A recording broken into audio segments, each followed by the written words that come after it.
a really important announcement for those of you who may be recording the 7th game of the World Series and do not want to know anything about the TiVo. Please, if extreme elation or depression should be concealed. Try to keep it under control. Zero information. And there you have it. So with that, let's call the meeting to order. And Secretary Elner will call the roll. Commissioner Alchek, Commissioner Gardias, Vice Chair Keller, Commissioner King, Present. Chair Michael, Commissioner Rosenblum, Commissioner Tanaka, 6 present. So we begin with oral communications, and I see no one from the public here. So let's move on to the director's report.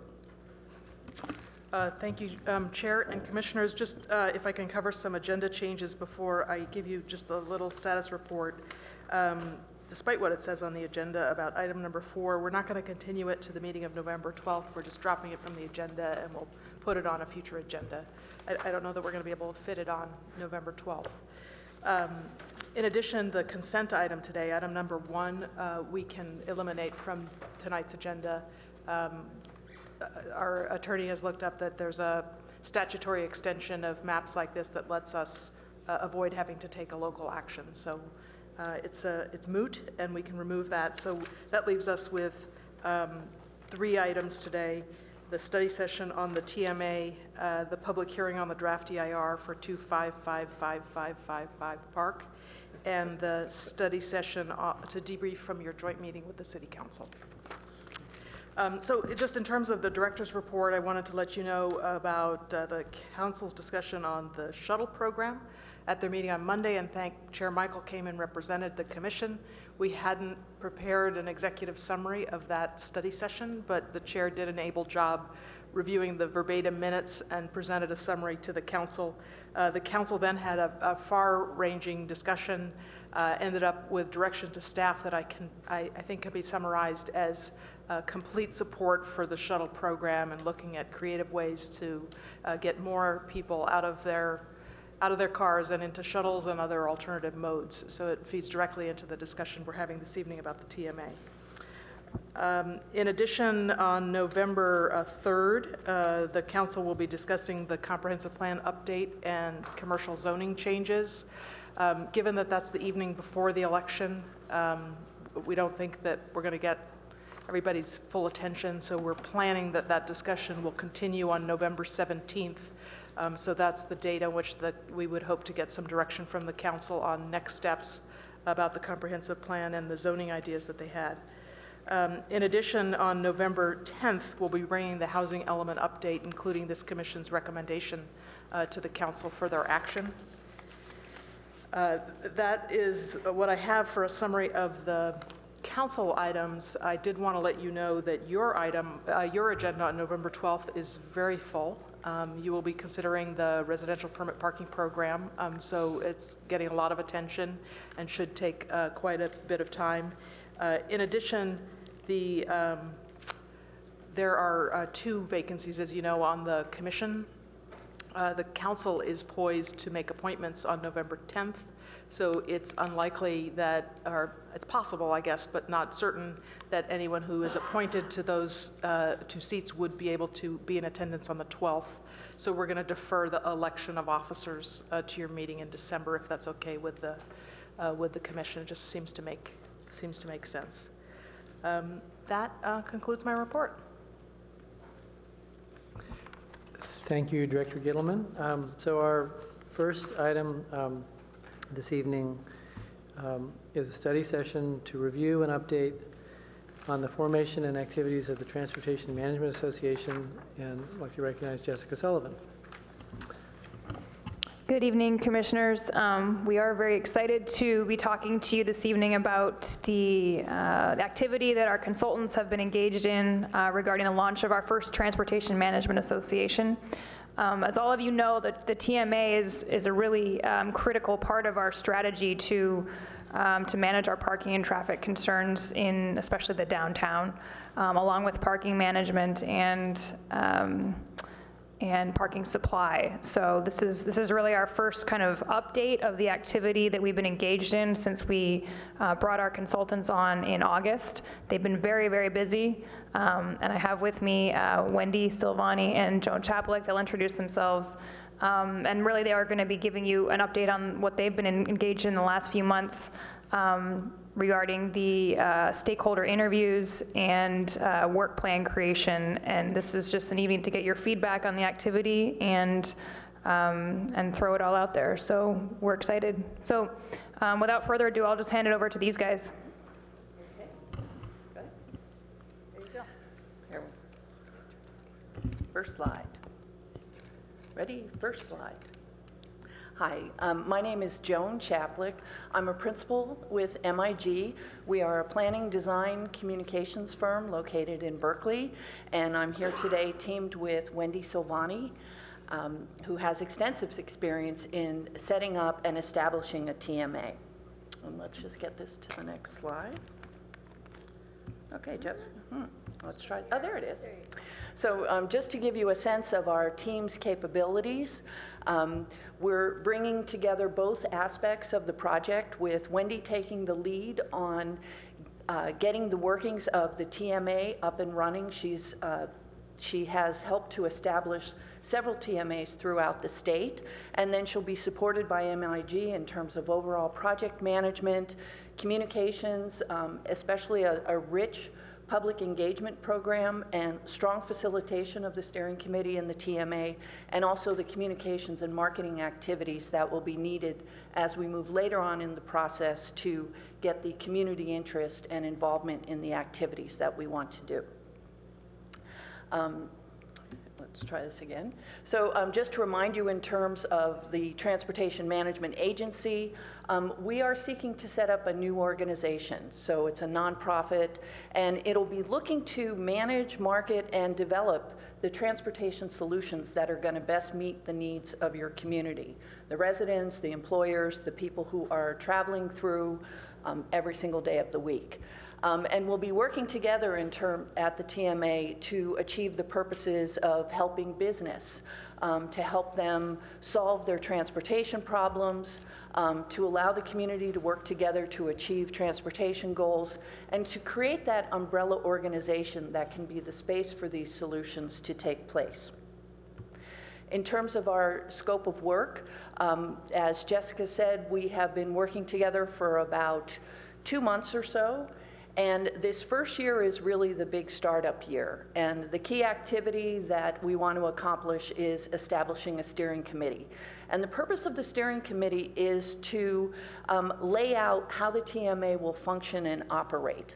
And we have a variety of things that we will be doing in advance of that, and we'll be reporting out on most of those activities today.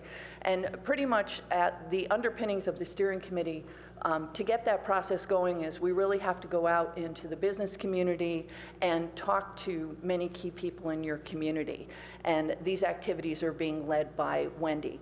So we're in the very beginning of year 1, and we hope into the second year to have the TMA up and running. It's a nonprofit. It'll have legal operating status in that regard, and it will begin to identify the programs it wants to focus on and how it engages with the community.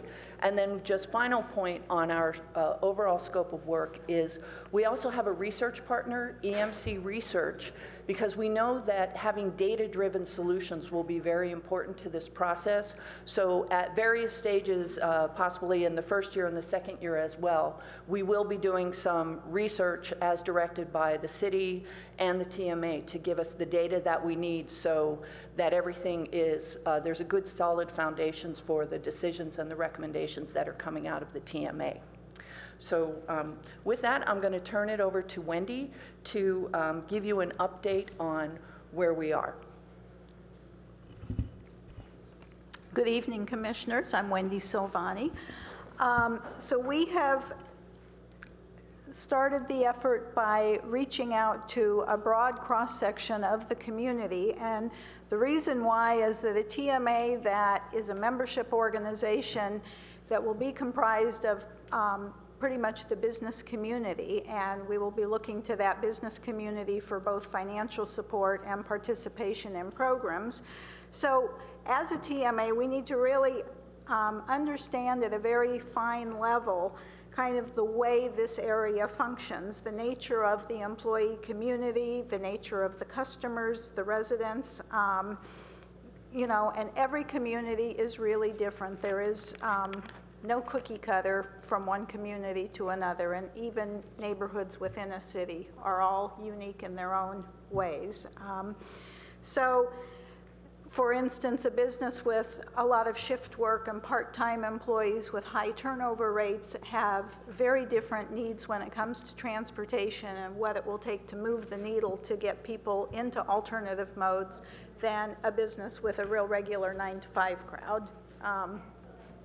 And so the purpose of getting out there is to kind of talk to a broad spectrum of people so that we do identify both common interests amongst all of the business community and also understand the nuances of some of those distinctions, those fine distinctions that make the difference between whether programs are well utilized and highly valued, easy to use for people, or whether they're just programs that exist that nobody really is invested in. So other than identifying broad areas of interest and support for potential programs and services and really getting clear on what are the common threads, we're also asking who should be on the steering committee that will actually inform the development and the structure of the TMA, keeping in mind that the people on this steering committee will probably be the majority of the board of directors for the eventual TMA organization. So we're wanting to be as inclusive as possible, which was one of the directives from the council about the process. And with that, we have spoken to people from a wide range of industries so far: education, developers, business associations, the retail and service businesses, both large and small, the medical community, and the senior citizen community. I would like to say that we've been really warmly received by everyone that we've met with. We've met with about a dozen people so far. Everyone is very concerned about traffic, congestion, parking, and other transportation issues as how they relate to the viability of their businesses, whether it's recruiting and retaining employees, whether it's making it easy for customers to patronize them, or just the cost of them doing business. They also really, it's been very gratifying. Everybody is very much concerned about being a good neighbor and a good community citizen. So that's been a really positive message so far. The next one? Yes, please. So far, we've talked to the Channing House, both their residential community. They pulled together a 15-person focus group for us a couple weeks ago, and we are doing a pretty detailed employee survey right now with them. We've spoken with the Downtown Business Improvement District, with Friends of Caltrain, the Garden Court Hotel, Google, Keenan Development, the Palo Alto Medical Foundation, Phil's, Stanford Research Park, Stanford, and Watercourse Way. The asterisks that you see are people who have tentatively agreed to be on the steering committee. So they are committed to the process of making sure a TMA gets up and running and will be successful. Next one.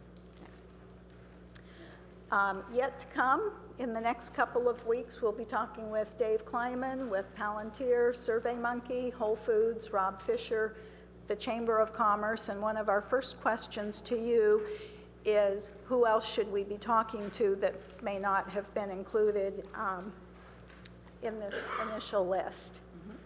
Okay.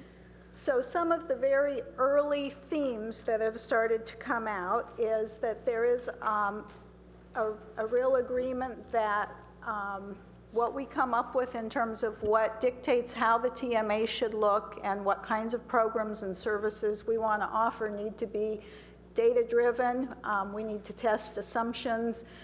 It needs to make all modes of travel easier, and in that we're talking about addressing every leg of a trip. So you might have a transit trip, but it starts with a first mile and a last mile. It starts with walking or biking, or there's very few trips that are door to door other than driving your car. So we have to consider the whole journey.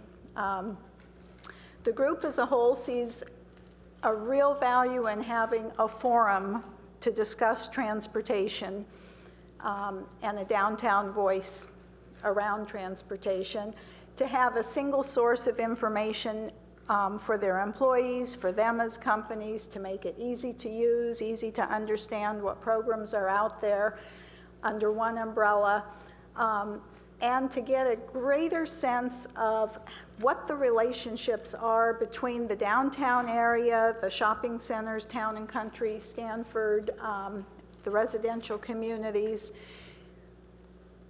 And everyone is, again, as I said before, has been very, very receptive and sees that there is a real mutual benefit to transportation demand management as the city moves forward. Okay.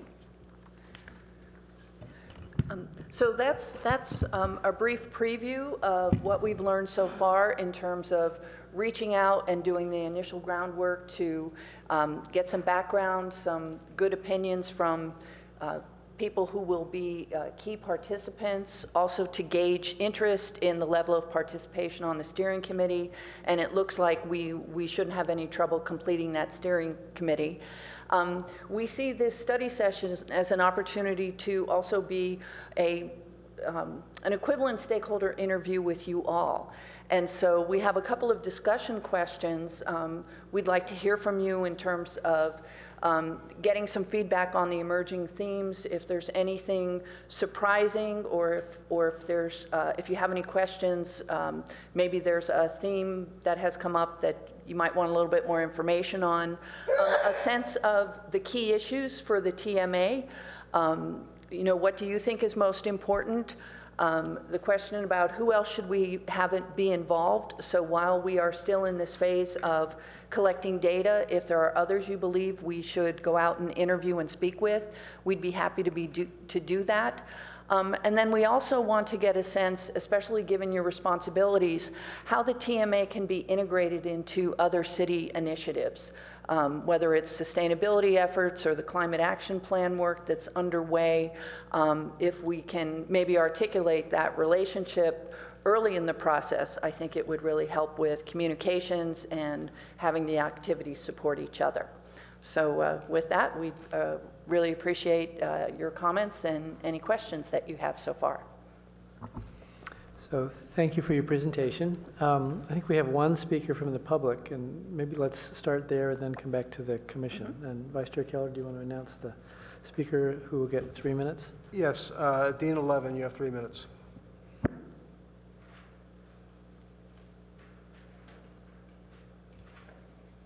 Good evening, commissioners and staff and consultants at Dean 11 with Friends of Caltrain, and we support transit supportive policies on the Peninsula Corridor, including transportation demand management and transportation management association. So we're really excited to see Palo Alto moving forward on this policy.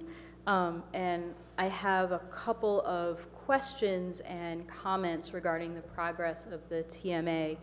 So one key item in terms of transportation demand management and transportation management associations is the ability to utilize data to be able to have programs not just that are good to start with, but that can continuously improve. That's the Stanford magic, where they survey all of their employees. They find out where they come from, where they go to, and if they drive alone in a car, what is it that keeps them driving alone in the car, and are there any changes that could help them with some other mode of commute? And with that, they have been able to make a series of incremental changes over a long period of time, getting their drive alone rate from 72% down to 42% in about a decade. So At what point will that sort of quantitative research start here in Palo Alto to help driving, in addition to the absolutely critical element of bringing people on board with a stakeholder group, having buy-in, having understanding, which is as important as the numbers, but they're both in parallel in importance. Second topic has to do with shuttles and the relationship between the shuttle program and the Transportation Management Association. As you know, on Monday night, the City Council reviewed some plans to improve the existing shuttle program and move those forward. Those plans were developed based on surveys of existing riders and also demographic information about elderly people and teenagers who are traditional shuttle riders. And it seemed like there would be a significant opportunity to have additional trip reduction to connect the data that could be gathered in the TMA TDM process, looking at people who are not using the shuttle today, who are driving today, and with the potential to guide that shuttle program in the future. So at what point are those two parallel processes expected to converge?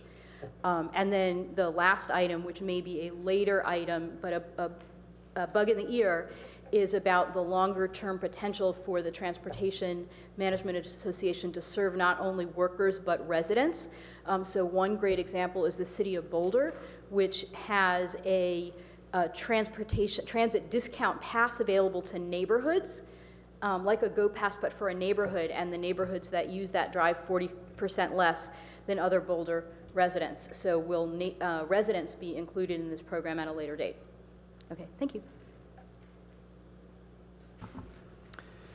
So let's come back to the commission to respond to the discussion questions, or just in our pre-commission meeting, talking with Jessica and staff, she suggested that this is something in the nature of a brainstorming session with the commission, seeking our perspective on any ideas what might be missing from this plan, comments on the work plan, marketing strategy, and then the identification of insightful stakeholders.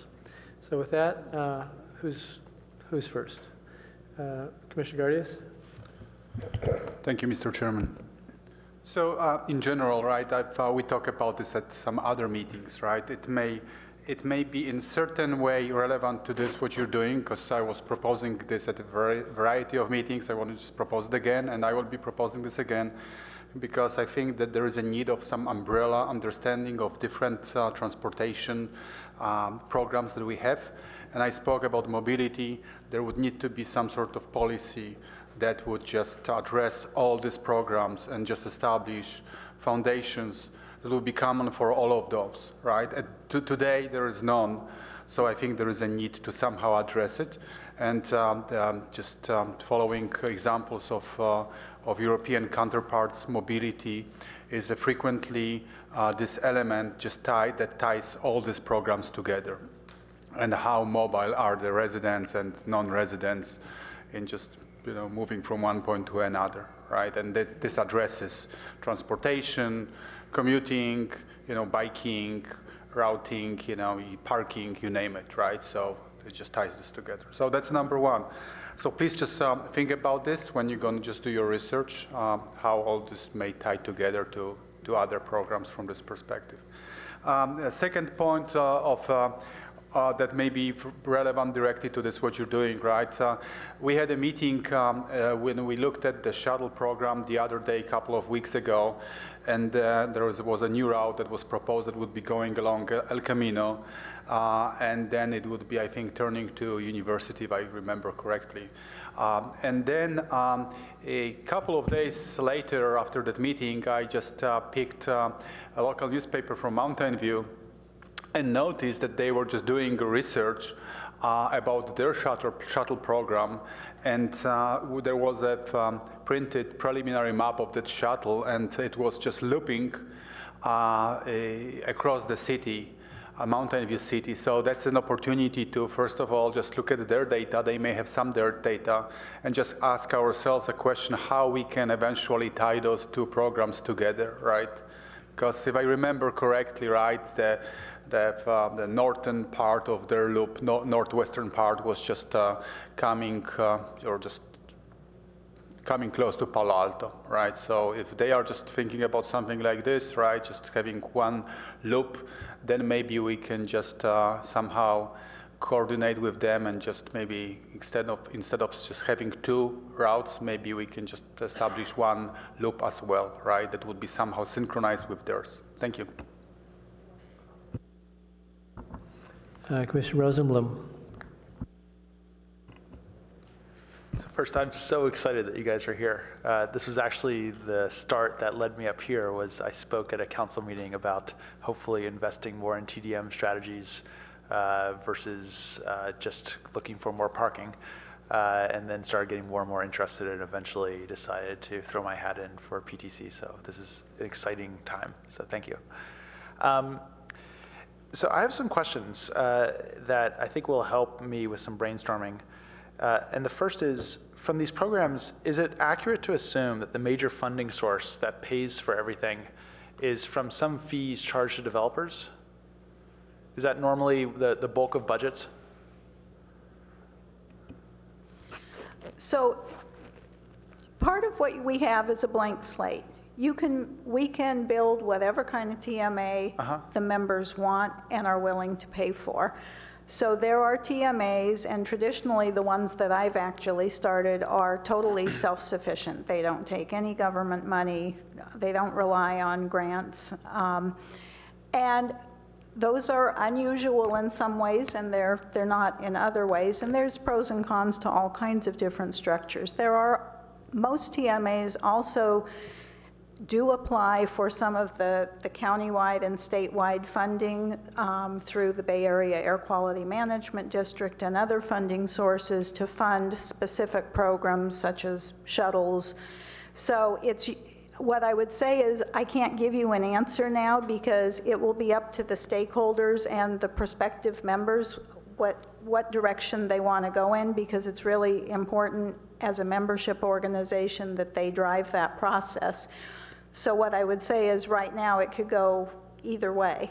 But in your experience, they're not themes. So the funding sources you mentioned does not include any developers paying for. You mentioned government grants, city funds, various county funds, but you didn't mention. No, developer fees go into, sometimes cities as part of so just to give you the range, okay, so sometimes the planning department as part of a development agreement will require that a developer join the TMA or make a one-time payment even before they get going to fund a specific thing. If you've determined that you want service to be available on day one when they open, then there's usually some pre-investment that would be required for things like that. And sometimes it's just their community relations that they start to participate and pay into a TMA. Then you can have TMA dues and fees. So you can have like different categories of membership. So you could have maybe and I'm just throwing out numbers to give you the broad range. So you could have a nonprofit organization or a residential complex that could join for a very nominal amount of money, maybe $50 a year or $20 a year. You can have membership fees that you get different levels of membership benefits at different levels. So the businesses, and the larger the businesses, they would pay more money. Then you can also have fee for services. So for instance, if you have a shuttle stop, you're going to pay for the shuttle. If you're not near a shuttle route, maybe you wouldn't pay for that program. And again, some communities, everybody pays for everything based on square footage, based on whatever the basis might be, the size of the business, the number of employees, the sales tax. There's all different formulas for structuring dues. So you can have dues and fees, which are your private sources of income, and in return for that, you give specific benefits. Many cities also subsidize some of the operational costs, some of the management and administrative costs, and everything in between. And then other TMAs also seek different sources of public funding for various services. Thank you. So in terms of the brainstorming exercise, the thing that I'd really love to concentrate on, this addresses several of the main hot button issues in Palo Alto. So around parking, traffic, whether or not buildings are overparked, underparked, density of buildings, et cetera, are all kind of wrapped up in this. So it'd be great if, as part of this, there was an investigation that could be part of this business register, where we understand how many people are in each building, to do a reassessment of this 250 square foot per parking place required, with a concurrent adjustment based on new transit patterns. So not everybody drives anymore. So there's a change in the way people work and the way their desks are arranged, and also a change in how many people drive. And as part of building this ecosystem around where the budgets will come from and the kind of balance between constructing parking versus investing in new transit alternatives, I think that initial research is going to be super, super important and really helpful for the community as we go through this. And that's my main comment, is that piece of research I think is critical.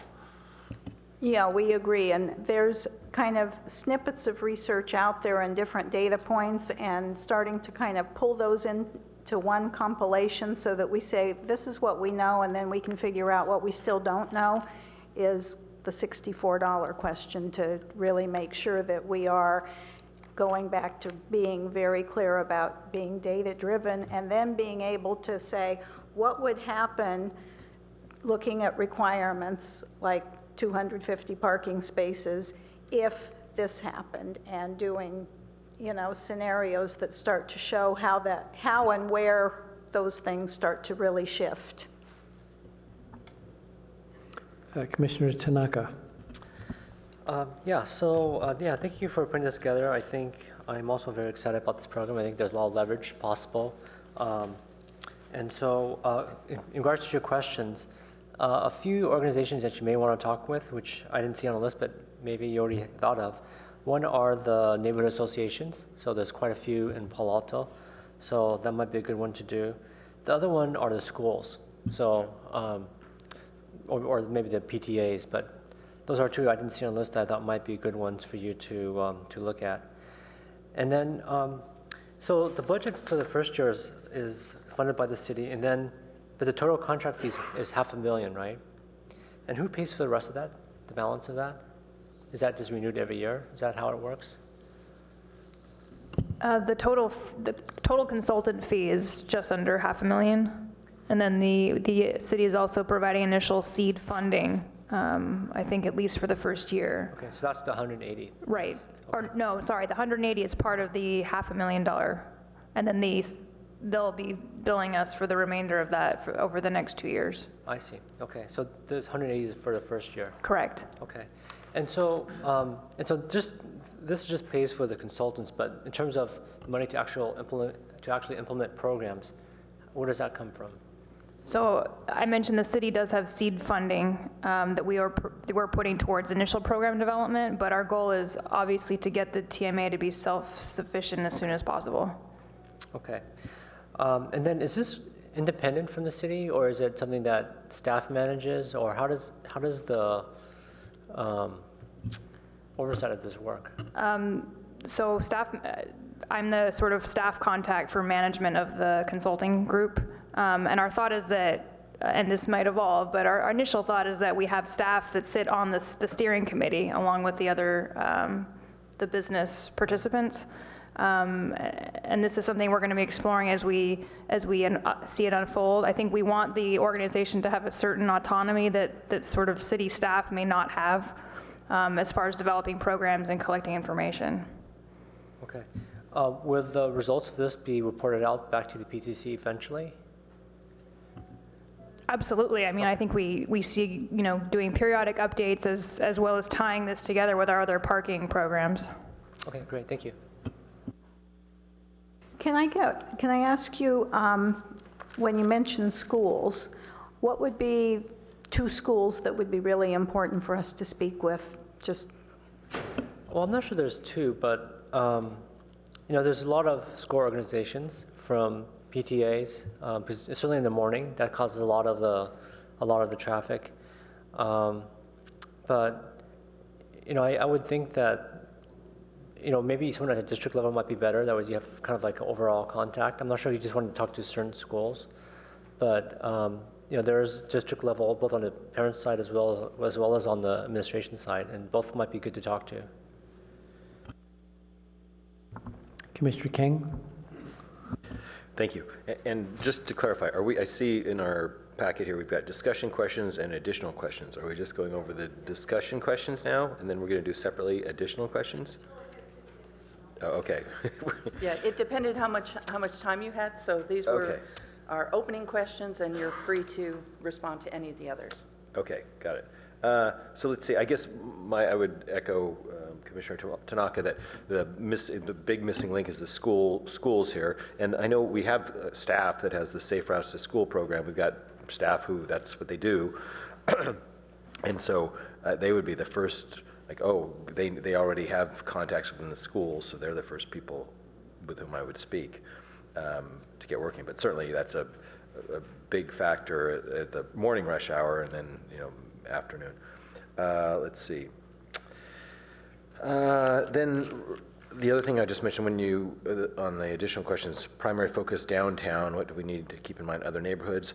Well, in my mind, I'm not sure how we are on the focus on downtown, I guess maybe because of most employees there, but as far as the solution, anyone, we have scores of impacted, or maybe not scores, but 10 maybe impacted intersections around town. And anyone who drives through those intersections at the rush hours or trying to get on the freeways anywhere along Embarcadero, Middlefield, Page Mill, they don't really care whether the traffic comes from downtown. The residents don't. They care where, fix the traffic.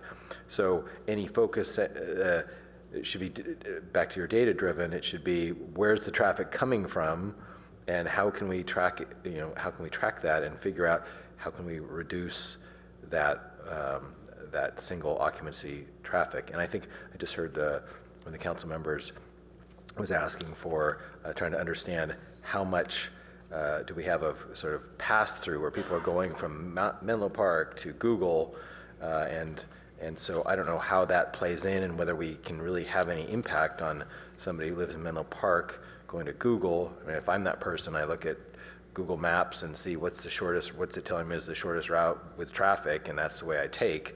So I don't know how we could dissuade them from going through Palo Alto or ask them to pair up with someone else when they're not within our sphere of influence, so to speak.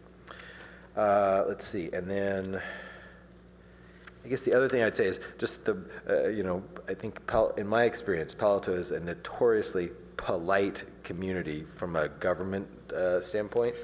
And so there's a tendency to do a lot of warnings and hoping people do things. And so I hope that however this plays out, and I don't have any experience with these things, but that we're trying to make sure that any stakeholders are held to participating.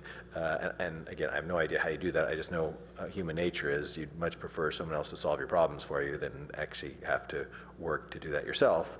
So hopefully there's teeth in however we work with employers or whomever we deem those who should contribute. So thank you. Commissioner Alchek?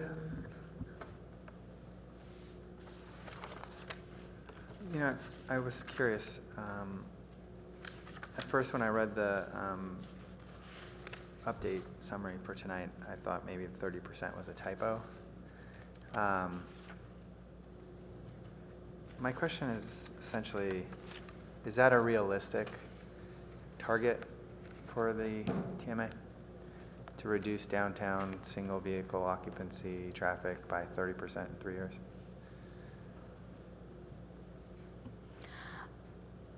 That's what the city starts out saying was a goal.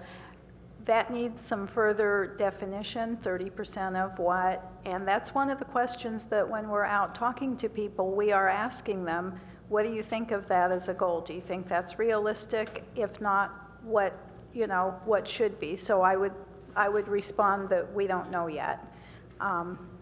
because we do want whatever the goals are to be measurable and to build programs and services that we say this is the expectation that this will, contribute this percentage towards reaching this goal, so that we can modify programs and revise them as needed to be effective. Because the bottom line is we want whatever we end up doing to be effective.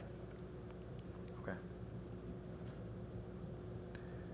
Then I would suggest that kind of looks like a typo, because it suggests that the goal of the TMA that is to reduce that single occupant vehicle traffic by 30%, which seems tremendous, and maybe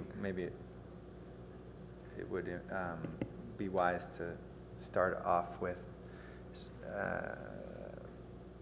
the right, literature, so that people aren't given the mistaken impression that you don't deliver because the outset. Commissioner Alchek, can I just make a brief comment on that? The 30% sort of mandate or overall target was generated by a colleague's memo that council created last year in October. And I think the intent of the 30% number was actually part of the request for proposal that we solicited to bring these guys on board with. And part of the reason why I think that was important was because even if it's not 30%, even if it's 25% or whatever the number is, we want an aggressive goal, because TMAs have to have goals to be truly successful. Otherwise, we're just creating programs and spending money and we don't know where we're going. So I agree with you, maybe it's not quite the right number, but we wanted to kind of carry that forward and have these guys work through what really could be the goal, if that's not realistic, and if it is realistic, how do we get there? Yeah, no, to be clear, I'm not suggesting it's not the right number. My question was, is it a realistic number? And I'm asking, based on experience, if you've seen those sorts of improvements, only because I'd like to know if that's something that we'll see. That's all. So it might be the right number. Hopefully it's the right number. I just was hopeful to see if I could get a sense. That's it. Vice Chair Keller. Thank you. So first, let me address the issue of 30%. The current drive-alone rate for the city of Palo Alto is in the mid-70s, and it varies by what district they're commuting into. The highest drive-alone rate is actually for the Stanford Research Park, where it's in the somewhere in the 80% somewhat range. The data I'm talking about is from the 2006-2010 Census Transportation Planning Package, which is the last one that is available on that. There's newer data with overall city driving rates, but if you want to break it down smaller, it's in that, and I have that data if you'd like it. And I've pulled it off by source census tract to destination census tract, so I have it for all the about a dozen or so census tracts in the city, so that's kind of interesting. So therefore, that gets to my first issue, which is the area of the Transportation Management Association. Should it be only downtown, or should it be citywide? And I think it should really be citywide. And I think that, particularly since the drive-alone rate in the Stanford Research Park is actually higher than that for the downtown. And not only that, but the transit use in the Stanford Research Park is lower than any other commercial district in the city, that it mitigates towards actually including it and focusing on that, having a particular focus on that. In terms of how you're funded after a startup phase is funded by the city, if you have a citywide TMA, and you fold that into funding the RPP and funding garages that may need to be built, whether they need to or not, if they need to be built. The interesting thing is there's a tremendous amount of flexibility in the Mello-Roos Act in terms of that, because you can have a citywide vote and you can actually have differential rates for what the impact is. Another source of funding is a transportation impact fee, which is an annual fee as opposed to a one-time developer fee. And in particular, you can charge extra fees for those businesses that exceed the number of employees per the amount of space that's allocated for parking. So if they have, typically it's 4 per thousand. If they have 10 per thousand, then you charge them disproportionate amount of transportation impact fees for exceeding that occupancy. You mentioned it's a 501, you mentioned it's a nonprofit. Do you know what section of 501c, whether it's C3, C4, C6? C6. Thank you. C4 or C6, depending on they're both used. I can't remember off the top of my head. I think it's C4 is the one that you don't do political lobbying, you can't use, and so most of them are C4s, but they can be a C6 as well. But they're not a C3? No, they're not. So the reason I'm asking The this... IRS won't approve it as a C3. Great, thank Yeah. you. The reason I asked this question is because when we did what is a nonprofit on 101 Lytton, I heard it nonprofit, but I didn't ask what 501c category it was, and we got a non-501c3 organization, so I figured it's important to ask. In terms of steering committee, I follow up. I concur with the comments of Commissioner Tanaka with respect to neighborhood associations. I'm wondering whether it makes sense to have a planning commission and/or a city council liaison to this, to monitor that. I think staff is important, but also on an ongoing basis to have liaisons. In terms of schools, to follow up on what Commissioner Tanaka, there is something called the traffic safety rep at each school. There's also the Safe Routes to Schools efforts. So linking the person who handles that for the city and the school district would be useful. And in particular, the schools that you should focus on are the 2 high schools, Palo and Gunn. Palo is served somewhat by the Embarcadero shuttle. Gunn is served somewhat by the 88 bus. But considering the impact of Embarcadero Road, the impact of Arastero Road, that should be considered. Also the middle schools to a lesser extent, and also the choice schools, because they have transportation issues as well. One of the things that has been very successful for Stanford, and I think that this should be emulated, is the guaranteed ride home. And also it's worthwhile in terms of shuttle usage. There's something called, the VTA several years ago had something called the concept of operations, where they had basically 6 kinds of people who used their transit services. And I think that they had movers and shakers and the young and restless, and they had different kinds of people that they had cute names for. And I think that study was actually very interesting. Unfortunately, it resulted in less transit for Palo Alto because they mostly considered where people live for transit as opposed to where people work. Finally, if there's a couple things, if there's a the Palo Alto shuttles to San Francisco, some people consider that. I would hate to see their shuttles from San Francisco going to that have a Palo Alto label on them. In that case, we might want to partner with an agency, with a public agency that runs transit services, like Samtrans, to run those shuttles so anybody could use them with a pass who works here, or anybody could pay $5 or whatever the fee is to ride the shuttle to Palo Alto. So it's for public use. And it has better optics than private shuttles going down Mission Street that are labeled Palo Alto. And also think about the issue of allocating Go Passes or Echo Passes. And I think Stanford is an excellent thing. And I'll close by an issue of the 30%. So with the single occupancy vehicle ridership being in the mid 70% range for most of the commercial districts in the city, which is comparable to what Stanford had before they initiated their process, a 30% reduction is 20 basis points, 20 percentage points down from about mid 70s to mid 50s. And as Dean Levin mentioned, Stanford is down to the mid 40s. So certainly that's achievable. And I think that if we really want to move the needle in terms of congestion in Palo Alto, that's a goal that we need to achieve. Thank you.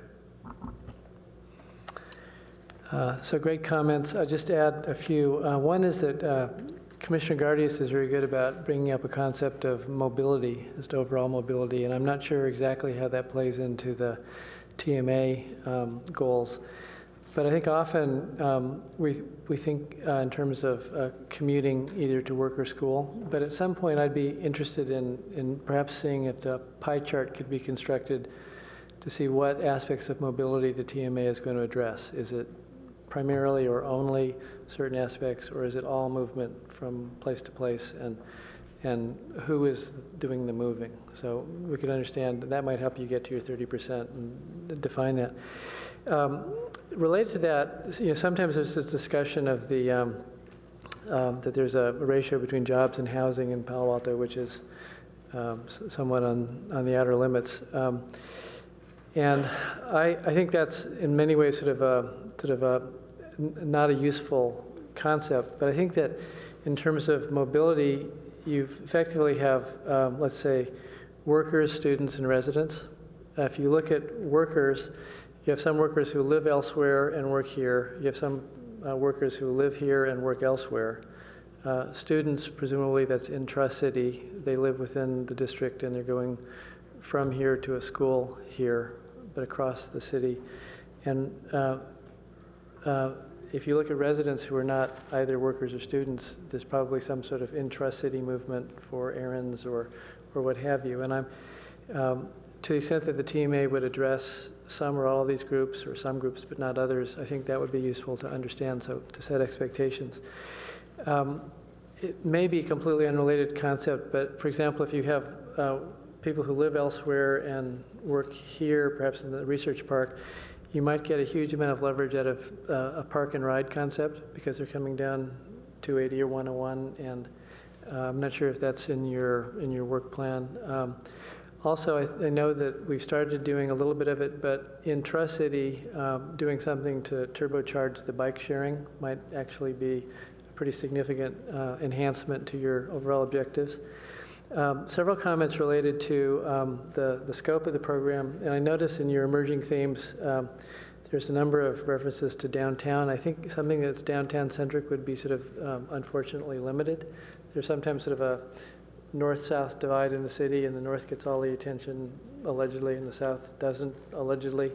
But I think this should definitely be citywide, and I think it should address, not just the downtown, but also the research park, California Avenue, Midtown, and it should also consider, to the extent that you have pass-through traffic from the north to the south, so from Menlo Park to Mountain View, or Mountain View to Menlo Park going through Palo Alto. That may be completely outside the scope of the TMA, but it may somehow be addressed by the infrastructure that is enabled by this program. In the shuttle discussion at the council on Monday, which I listened to, it was very interesting, the questions that were asked by council. And one that kind of played on an idea that was discussed at the PTC was Palo Alto will invest in shuttle service. Stanford has invested in its resources, including the Marguerite shuttle, and then VTA has different schedules of service for Palo Alto. So whatever the TMA does should definitely reflect the intersection or the gaps between the different services that are available. And I think that the work to initiate in, I guess, early 2015, the business registry will be a significant source of data for the TMA. Presumably that focuses on employees, people who work here and largely live elsewhere, and the taxonomy that I laid earlier. But I think in the same way that on the shuttle service, that there was a survey of shuttle riders, but it was hard to survey people who weren't riders. So they did an onboard survey, but who are the missing riders? And in that respect, for the TMA, it's the residents who probably won't show up otherwise in groups that you easily identify.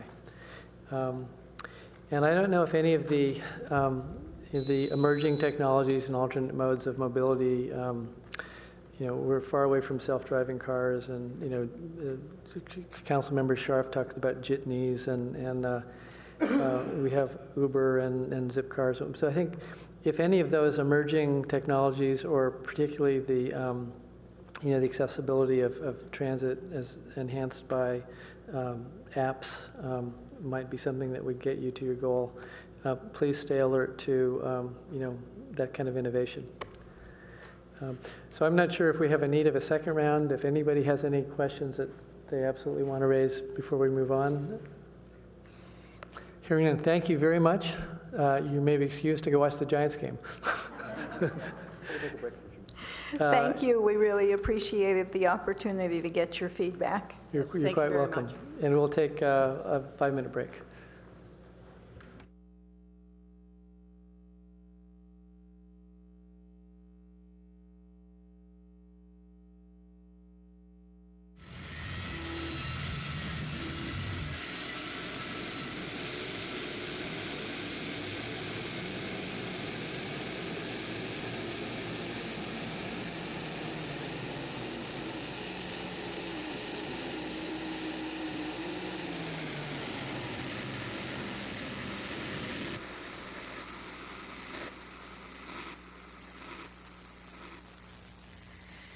That, of course, is the nice long track.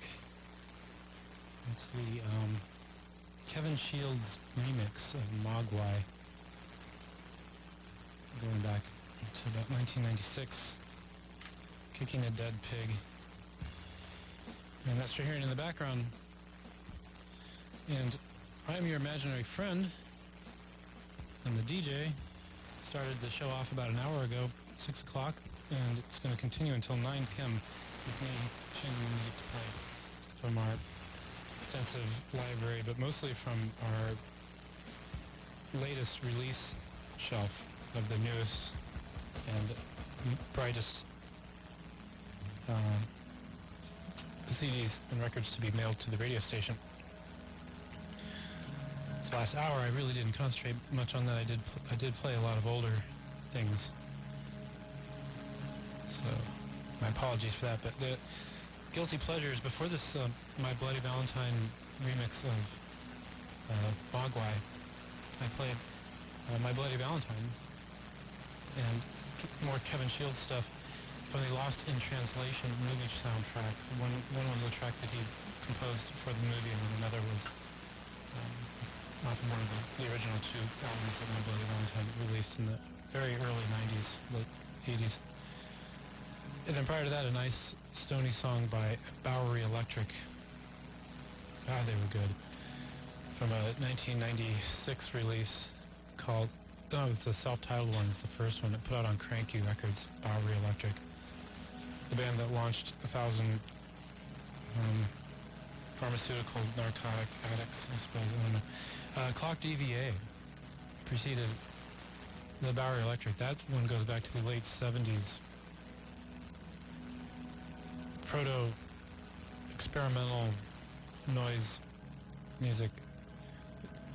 That band launched 1,000 Ministries and 9 Inch Nails, actually.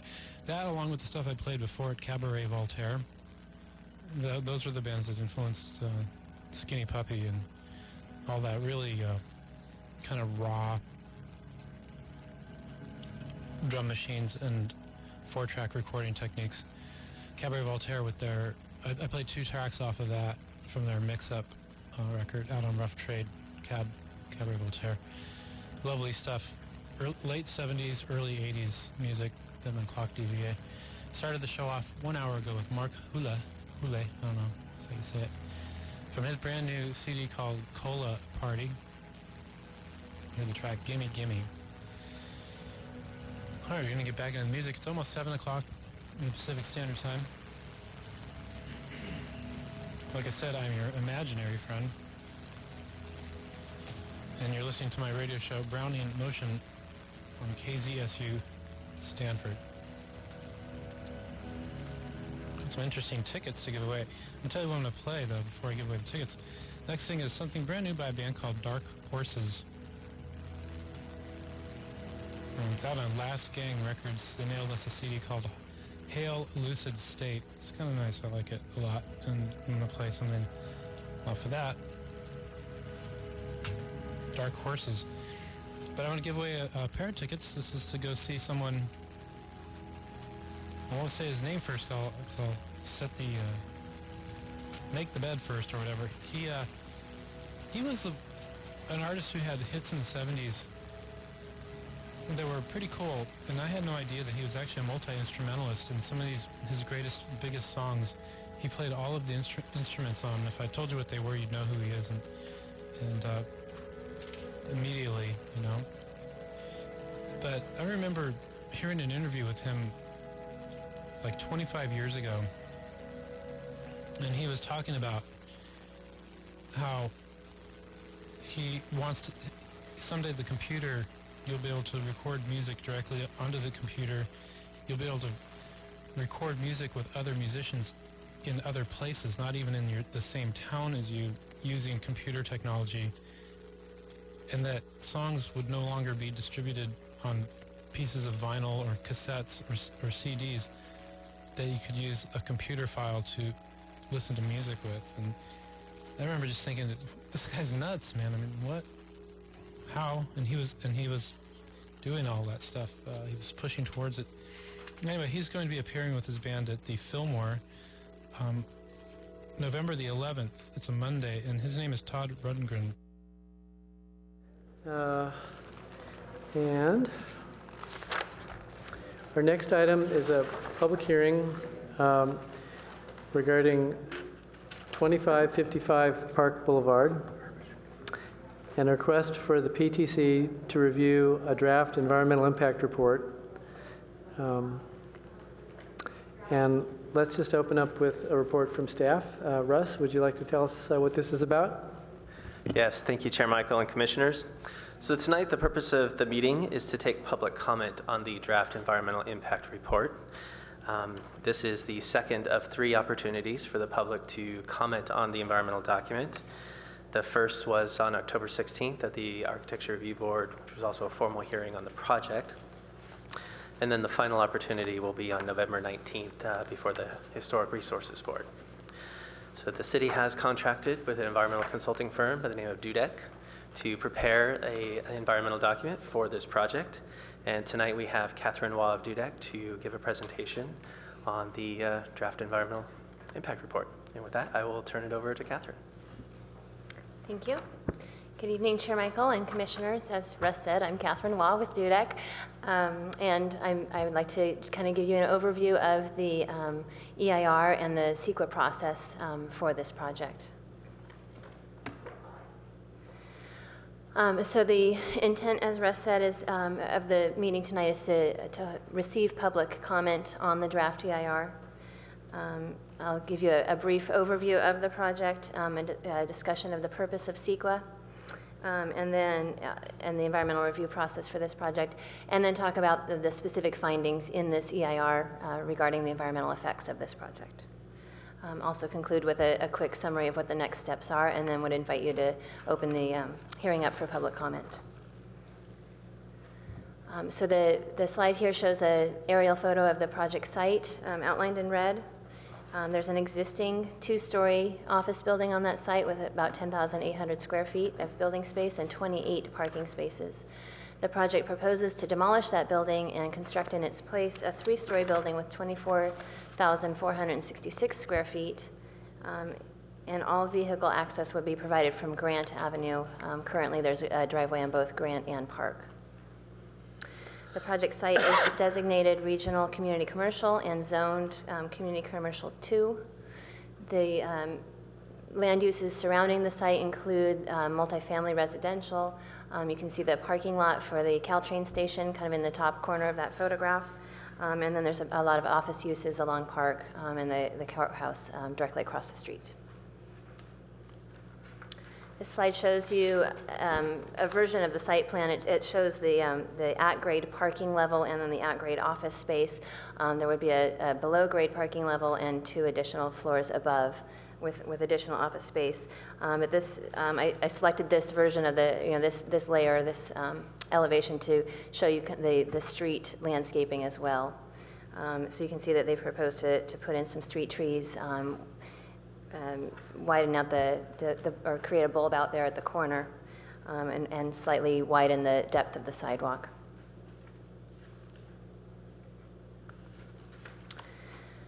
So the project, there are two versions of the project evaluated in the EIR. The project is proposed as a parking compliant option with 92 parking spaces that would be accommodated with parking machines.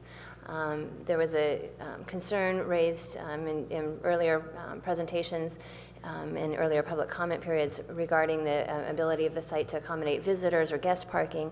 And so a parking exemption option has also been considered in the EIR, and that would incorporate a TDM program within the building and allow a 10% reduction in the number of required parking spaces.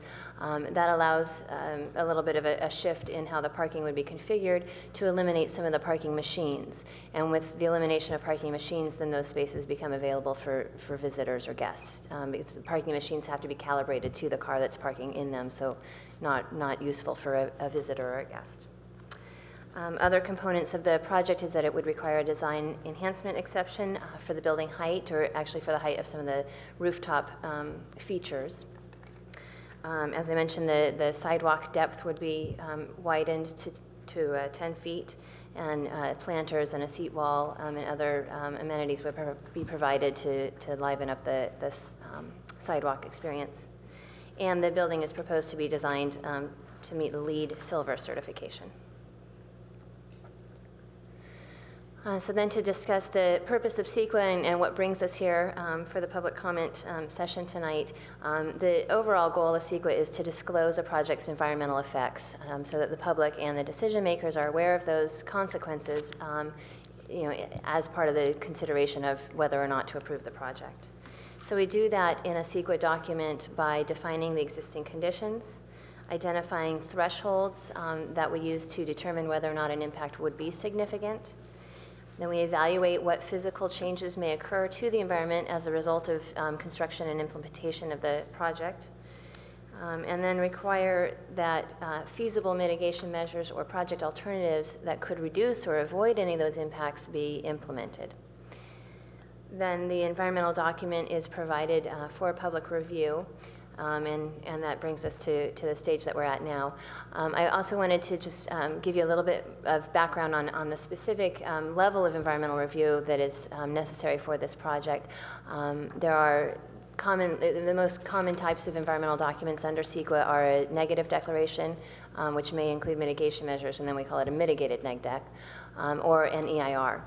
And in this case, the existing building was determined to be potentially eligible for listing as a historic resource.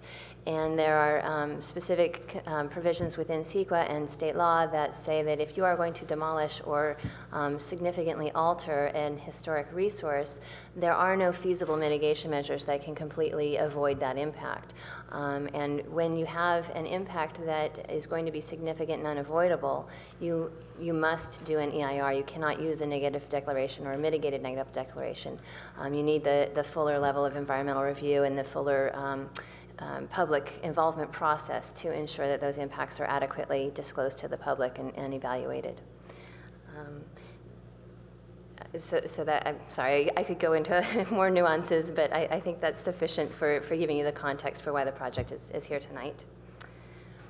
So then in terms of the next steps in the environmental review, this is a summary of the environmental review process so far.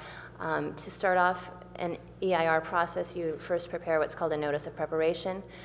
In this case, we supported it with a detailed initial study, and that allowed us to find those impact areas where the project would clearly have less than significant impacts, so that we didn't have to cover all of those topics in detail in the EIR. And we could focus the EIR really on those issues where there could be a significant impact. We held a public scoping meeting during the review period for that NOP, Notice of Preparation, to invite public comment on the findings that we had reached to that point and make sure that we hadn't missed any of the important environmental issues that needed to be covered in this EIR. And then the draft EIR was released. The CEQA requires a minimum of a 45-day public circulation period. The comment period for this EIR has been extended till November 19th, which gives folks several weeks more than the 45 days that are required. Once the public comment period closes, we will take all of the comments received in writing and verbally at the various public meetings and hearings and provide responses to each comment that addresses the environmental document. Those responses become part of the final EIR, and then that final EIR would come back to the Commission for your recommendations, and then the city would be required to certify the EIR, and by certifying it, the city would be stating that it has been prepared in accordance with CEQA and adequately discloses all of the environmental issues that need to be disclosed. And that certification has to happen prior to any final decision being made on the project. So at this point, I'd like to review with you the key findings of the EIR. As I mentioned, we focused this EIR on the issues that were where potentially significant impact could occur. And the first of those was the cultural and historic resources. As I described, the building was determined potentially eligible for listing as a historic resource. It was constructed in 1964 and is an example of the mid-century modern architectural style. Most of the defining features of that style on this building are still intact, and so that's said to retain its historic integrity. And that is why this building was considered potentially eligible and therefore considered a significant historic resource. As I mentioned, the project would propose to demolish that building, and the best available mitigation for that type of an impact of completely demolishing a historic resource is to provide detailed recordation of the building through photography and written descriptions of those features, so that at least the features that were there can be preserved in a record for folks that would be interested in seeing that information. Again, though, as I said, demolishing a historic resource, even if you do this detailed recordation process, is considered to have a significant unavoidable impact under CEQA. We also looked at the issues of hazards and hazardous materials. Both from the perspective of the age of the building, it is likely or known to contain asbestos containing materials, lead-based paints, and other hazardous materials.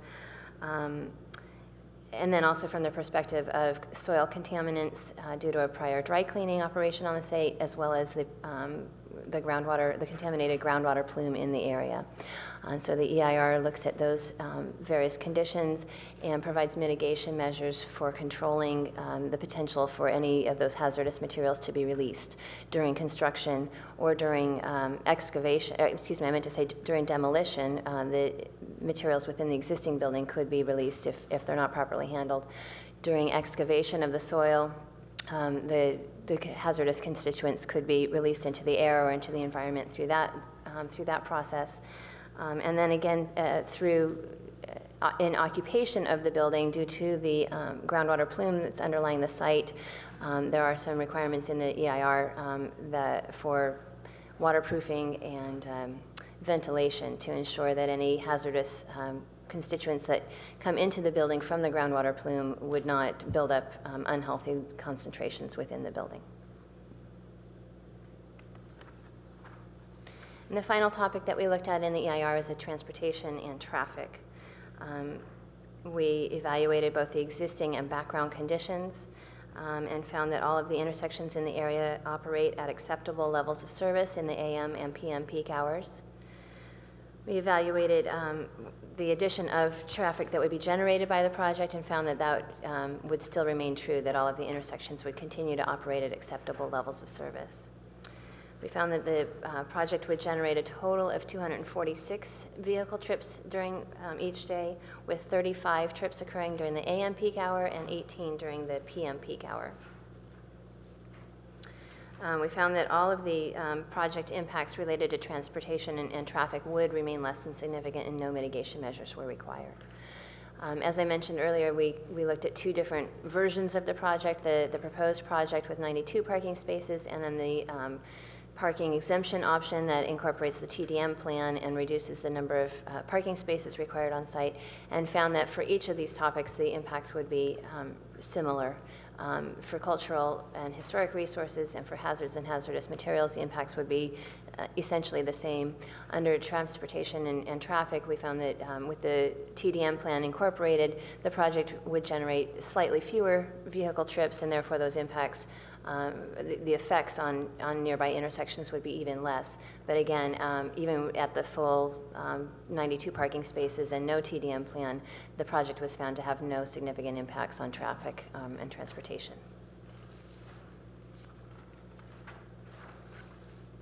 Another key requirement in CEQA is to look at project alternatives. So, in each of these chapters, we include mitigation measures to address the project-specific effects.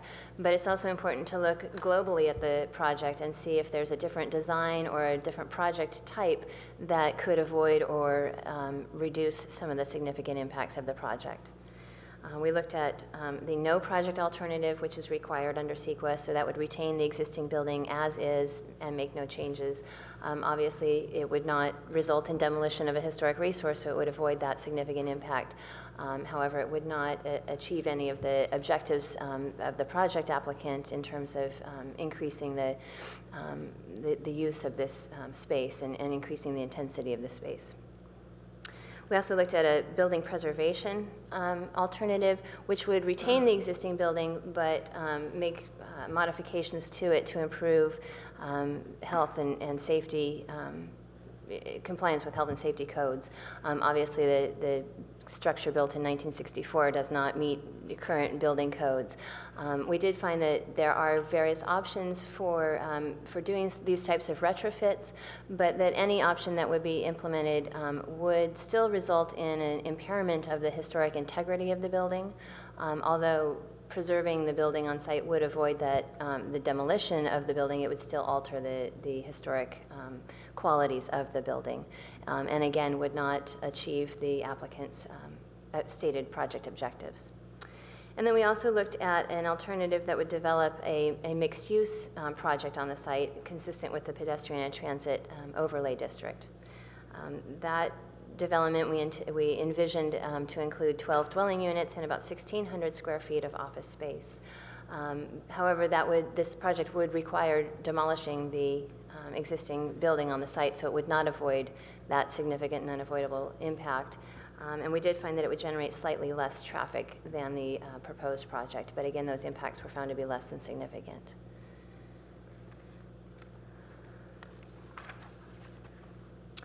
So as I mentioned, I'll just briefly go over what the next steps in the process are, and that will conclude my presentation. So as I mentioned, we will review and address all of the written and oral comments that are received on the draft EIR. We'll prepare a final EIR, which includes the responses to all of those comments, as well as any edits that might be necessary throughout the EIR, the draft EIR text. The Planning and Transportation Commission would again review that final EIR and provide a recommendation on that EIR, whether you recommend for it to be certified or not. And then, as I said, the city would need to certify the EIR prior to taking any action to approve the project.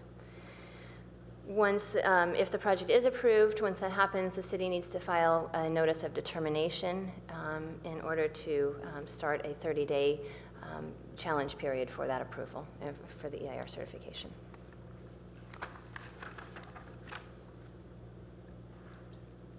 So finally, as I stated, the intent tonight is to receive any public comments on the EIR, and this slide provides sort of the key details on how people need to go about submitting their comments. Obviously, people can make comments verbally tonight, or if they want to submit comments, written comments, they can mail them or email them to Russ. And the comment deadline has been extended till November 19th. So thank you very much. So we don't seem to have a large turnout from the public this evening.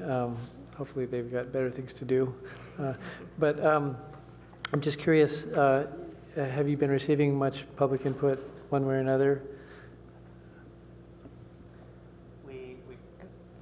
We actually haven't received much. There's been a few people that have shown up to the prior hearings. There's been 3 prior hearings on the project. We did receive an email that you have at Places that has expressed concerns about traffic at the intersection of Grant and Park.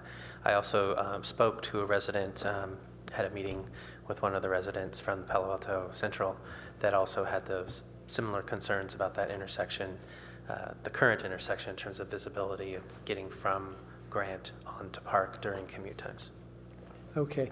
And then I had the opportunity to speak with Vice Chair Keller earlier this evening, and I think we had one question maybe for Deputy Assistant Senior Attorney Cara Silver. Exactly our purview this evening related to the EAR. Are we soliciting any comments about any other aspects of the project or the design, or that's handled by ARB, or do we get to weigh in on any of that? Thank you, Chair Michael. Cara Silver, Senior Assistant City Attorney. I forget that title as well.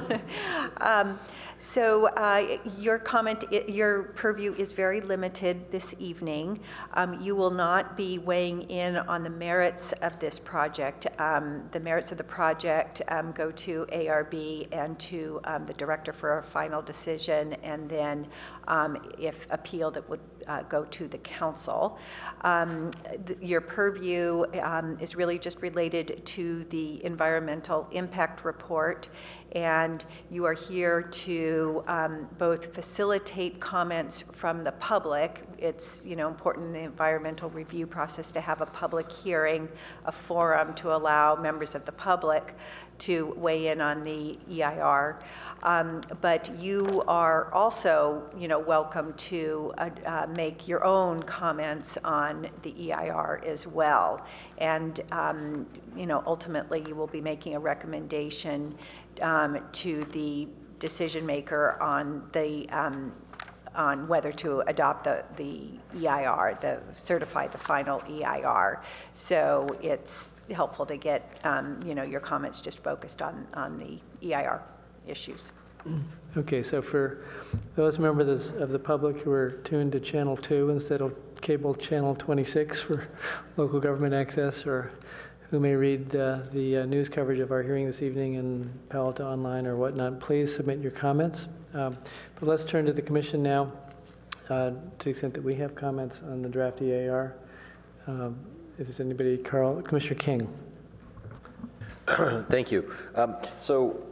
Because I read it in the draft EIR on page ES3 regarding project description and the parking system, so I'm assuming I can comment and ask questions on the parking. And it's in the broader picture of,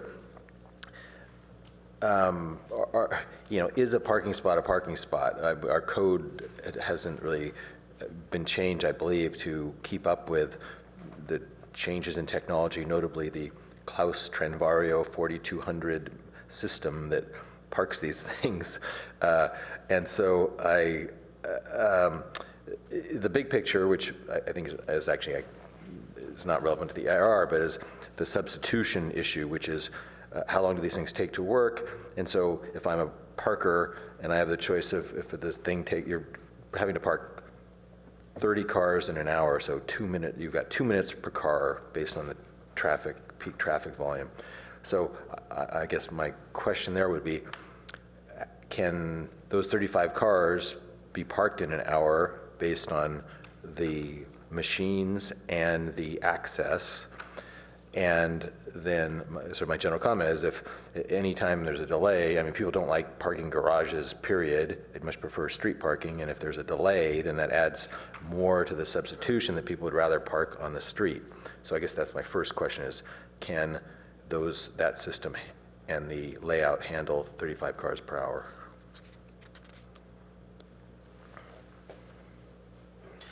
I'm going to invite Heather Young, the architect, up to speak to the car system. Thank you. Good evening, Commissioners. I'm Heather Young from Fergus Garber Young Architects. To answer your question, yes. The car system takes about 1 minute to operate. You have a fob. You have an assigned pallet that is your car and your car only.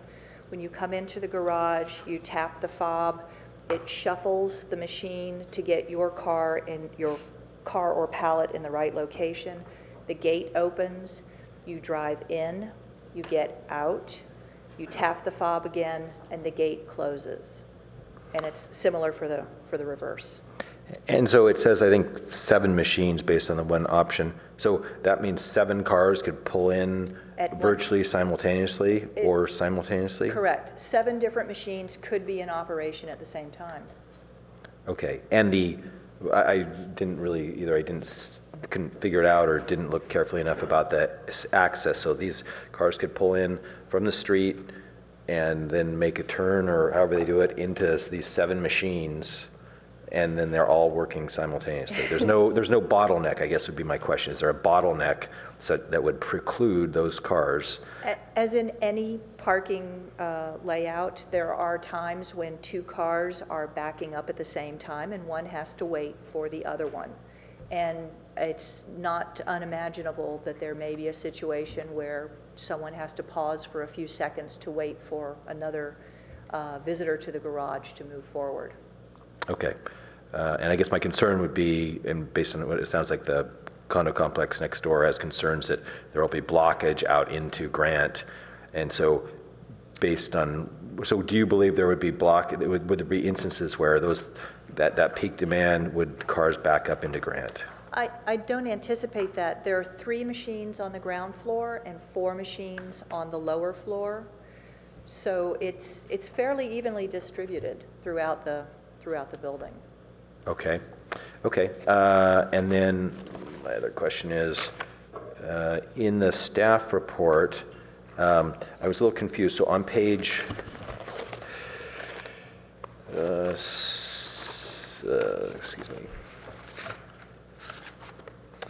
page 5, it's the reference to the parking exemption option, and then flipping over to page 6, the sentence is, this proposal would reduce the number of spaces by 10, which would eliminate 10 of the machine stackers, which doesn't seem to fit with what you're saying. There's 7 that exist, and free up 10 of the parking spaces for guest parking. So I don't see how you could get rid of 10 spaces and somehow then create 10 guest parking spaces. It does sound confusing, and part of the answer is in the package of architectural drawings. Okay. There should be a section that you see. The stackers on the main floor are 2-level stackers. The stackers in the lower level are 3-level stackers.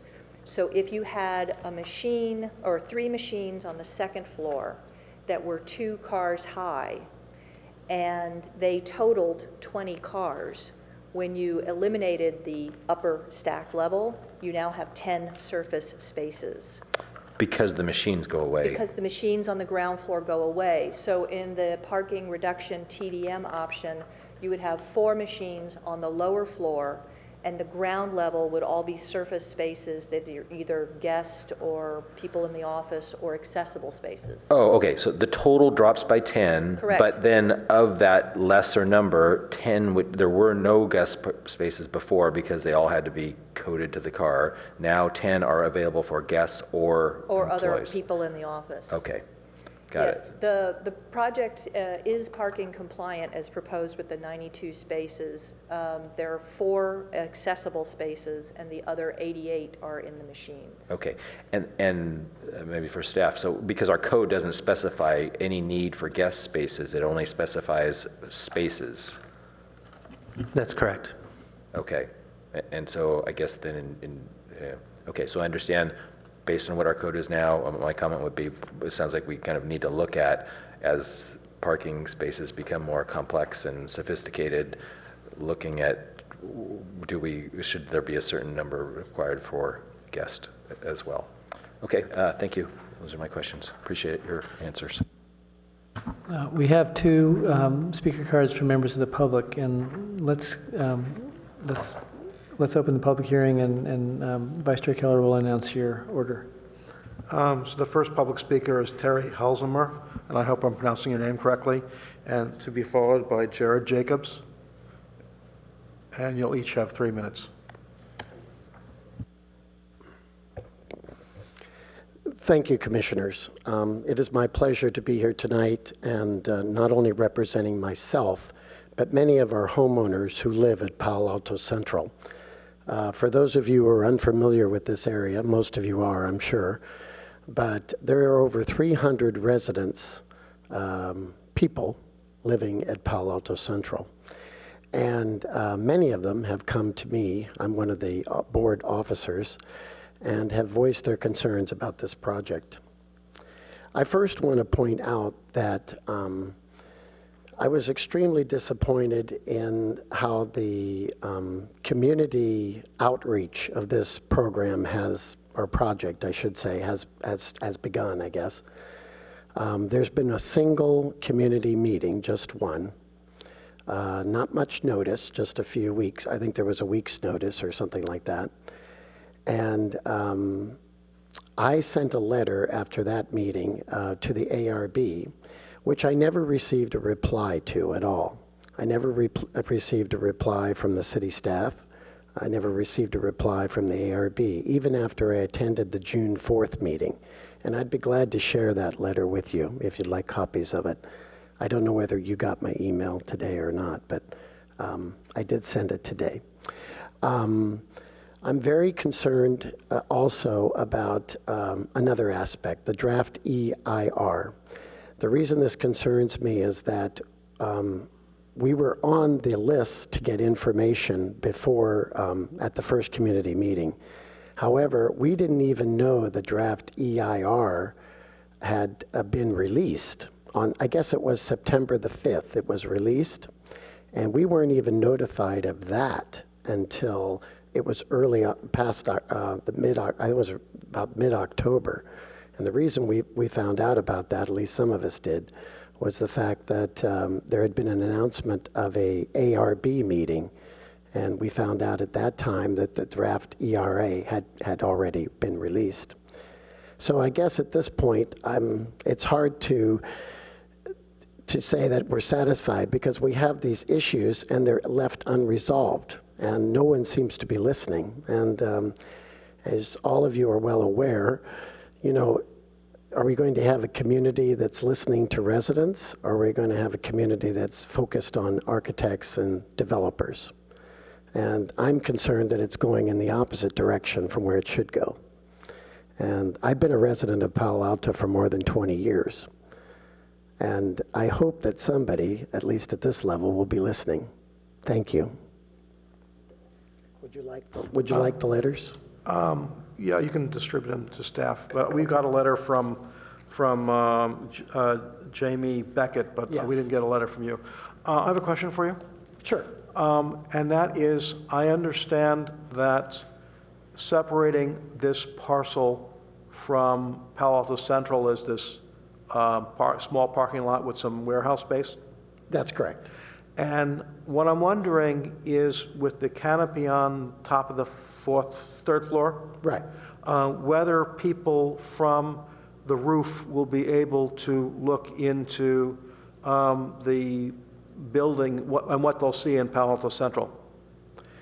Well, I don't know the exact distance. Maybe it's, I would say it's less than 100 yards from the back of the building to our complex. And yes, you could potentially see into balcony areas. You could potentially see into patios.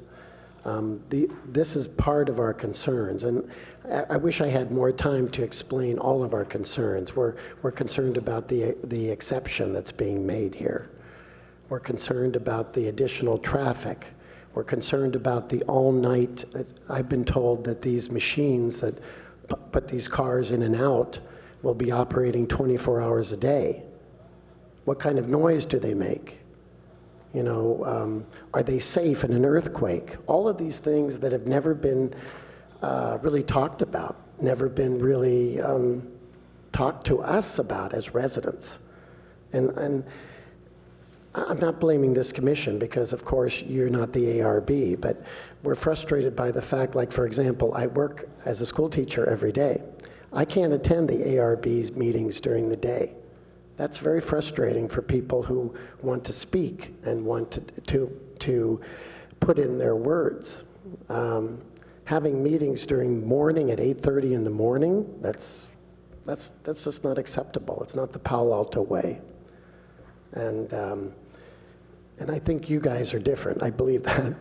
So I mean, I'm frustrated by that. I'm frustrated by the fact that we didn't get notice about the EIR.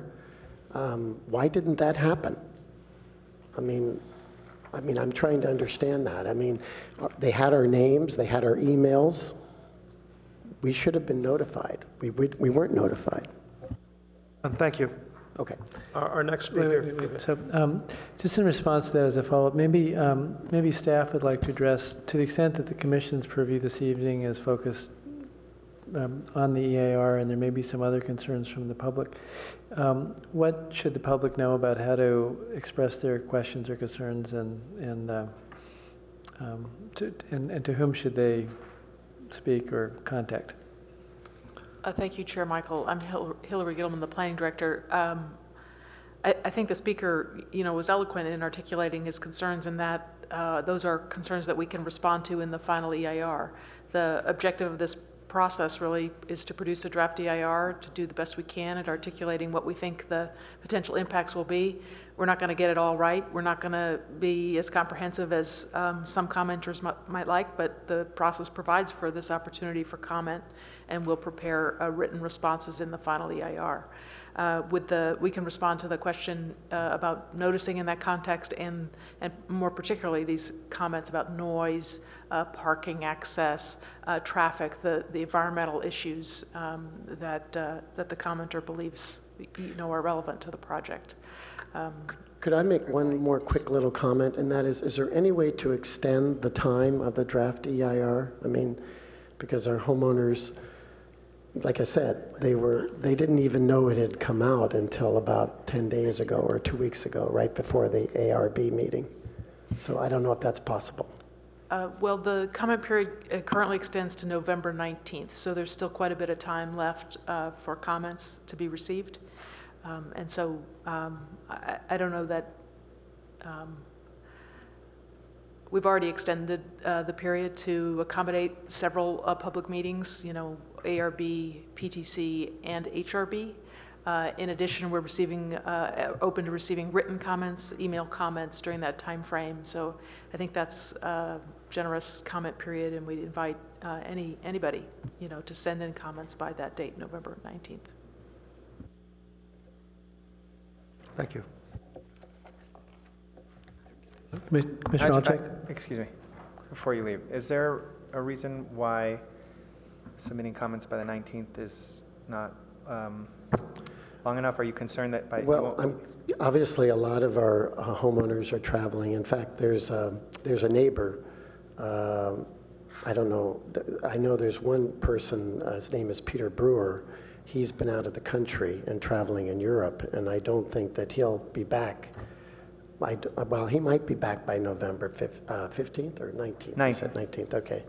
So, I mean, I'm just worried that, well, I would just highlight that they also take comments by email. And so if he's accessible to email, if he'd like to identify his concerns, let him know. The period hasn't closed. Okay. So your concerns can be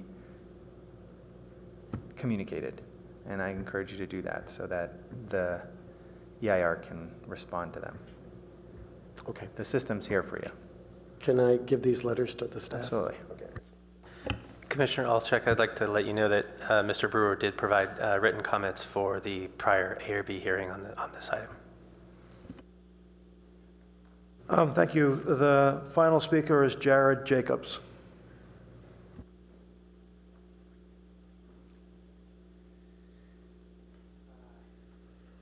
Do you have a presentation? I did have a couple of slides. Could I hook them in? Sure, you can give it to staff and they'll post it, bring it up.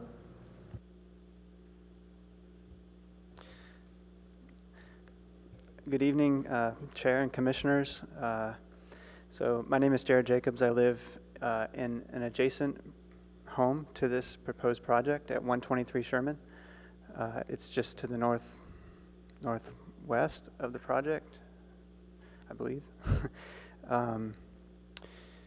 I've voiced a number of concerns about the project. Several things that I've paged through the EIR, the draft EIR. It's over 1,000 pages. you know, the hazardous materials, I have to say, it's jaredjacobs.media. So my wife and I, we have 3 small children, a baby and 2 children, 5 and under. The project is 10 feet from our kitchen and bedroom windows. That's less distance than, you know, between me and you here. The intake into our kitchen to ventilate our stove is facing this direction. The construction is going to be creating a lot of... Russ, you want the Jared Jacobs without the underscore. Can you just tell me, is this The third one. second, third? That one. Yeah. I can't read it from here, so. Thanks. So this is the gray building on the left is my home. The building on the right is the one that will be demolished. Thanks. And the new building is proposed to come up right here with a 2 feet gap between my back fence right here and the new building, which will be 43 feet or 47 feet at that wall. Let's see. This is the rear view. This here is my home, and this here is the building coming up. They've cut out a little corner to make a little more space. But you know, our home will be in shadow. You know, this entire side, which has wall-to-wall windows on the first and second floors, will be in shadow for at least 3/4 of the year. And it looks like we might get some, like around noontime, we might get some light, whereas today we get light, you know, all the way until the early afternoon, morning till early afternoon here. So we're concerned about the light. We're concerned about the pollution during the construction project itself. Now, I know that there are measures in the draft EIR that they would like to contain all of the lead-based paint, the asbestos, the contaminated groundwater and soils, but that dust gets in the air, and there's an intake right here into our kitchen, so we aren't going to be able to use the space. So, frankly, we'd like to know if there's some kind of measures that can be taken. Like, I don't know if walls can be put up, or, you know, and then there's going to be sound pollution. Like, this sound is going to be well over the limits allowed in a normal for a normal construction project next to a home. So we frankly don't think we're going to be able to live here and expose our children to the risks of these poisons. We'd like to know if you have any recommendations for us, for the developer to maybe, like, I don't know, house us temporarily during the worst part of the demolition or what. So, you know, we're against the height exception. We think the project would be much smaller if that weren't allowed. And with regards to parking, I don't think that the answer that was given was complete. The first floor, if you look at the ground, the ground level parking, there are 3 machines, and there's a very narrow entrance to the driveway. If anybody was trying to pull into any one of those 3 machines, then the cars would be backed up onto the street behind. The basement level does have a little bit more space, so the cars can pull around while the other ones are parking. But I would invite you all to look at those plans and make a decision for yourself. Anyway, these are my main concerns, and we may follow up with an email. Thank you for your time. Sir? Yes. Is there, you said that on the side of your house that is facing the proposed development, you have windows? Yes. Is there concern about people being able to look in those windows, and what are those windows look into? Yes. So these windows here have been, I guess, fogged, or I'm not sure of the term, but tinted somehow at the bottom level. And then these higher ones are clear, so that the thinking is that, you know, people, unless they come and peek through this window specifically, they won't be able to see. So, I mean, yes, we have some privacy concerns. To be honest, we're more concerned about the lack of light and sky and you know, connection with nature that we have today. Thank you. Sure.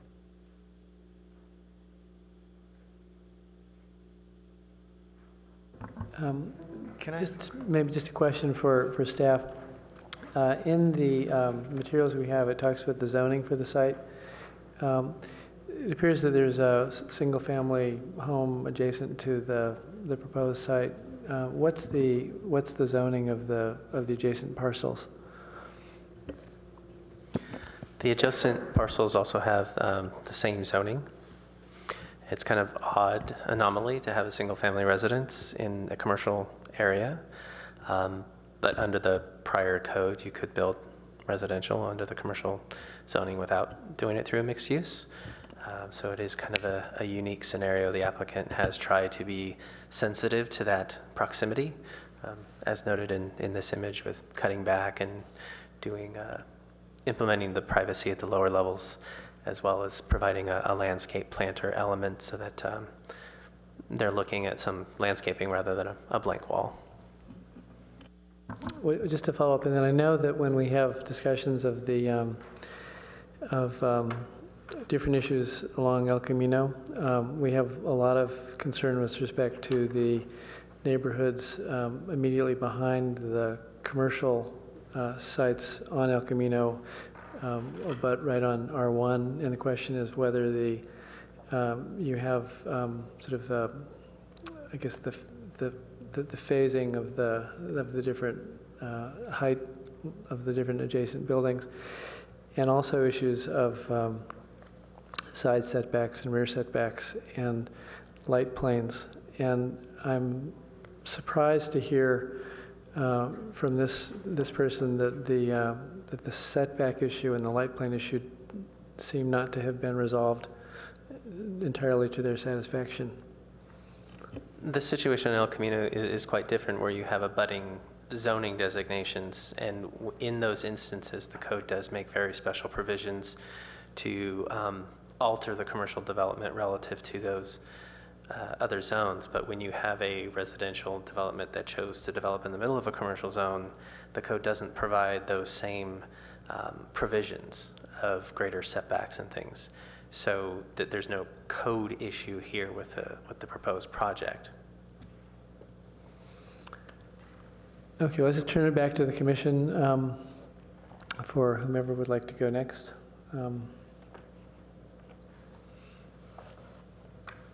Commissioner Gardias. Thank you, Mr. Chairman.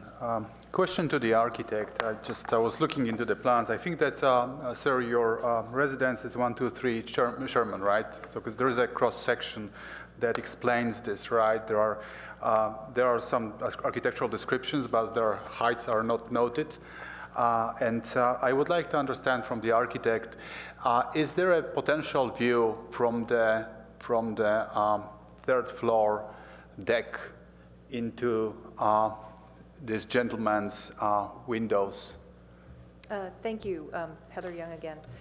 No, actually the area for the fourth floor deck is well set back from the edge of the property, and there's a perimeter enclosure to prevent people from going up to the edge and peering down into it.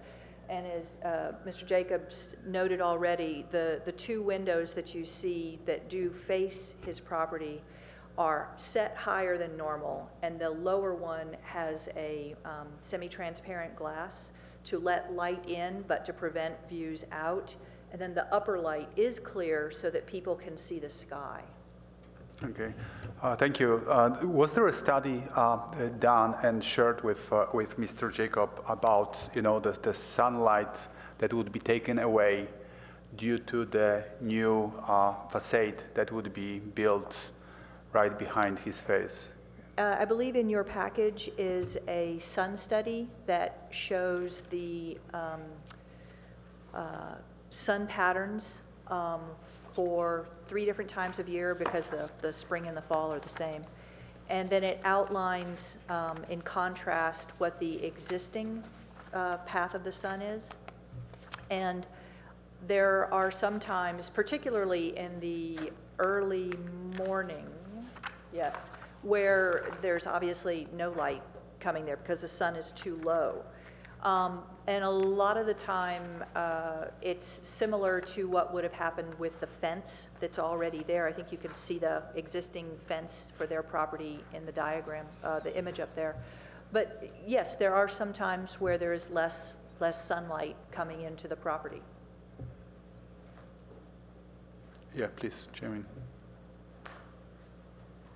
I didn't get to the next slide, but to answer that question, well, this shows what the views are from our house, second and first floor. Today we can see the sky from both levels, and in the future will be blocked on both levels. This is the sunlight study that she was referring to, and I've added the blue accents here, showing that during the spring and fall, and during the winter, from 9 a.m. to noon when we get the morning sunlight today, we're this end of our house. Now this is the back patio here. This light is the roof, which obviously the light doesn't enter the house through the roof. But the back patio you can see is in shadow during these 3 seasons. I didn't add the summer, which is in your packet. It shows that there is some light that comes around noon. The morning light is still lost.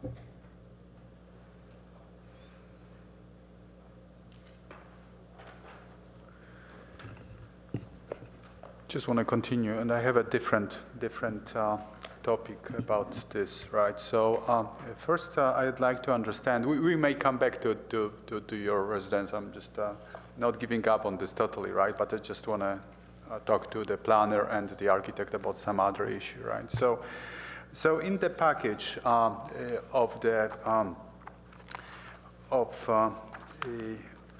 the environmental study, there is a comment that that pedestrian transit-oriented development was considered for this project, right? When I look at this project, right, from the space perspective, from the purview of our commission, I see that there is a change of the space that this building provides to the community. Today you have a building that has an open floor and it's accessible.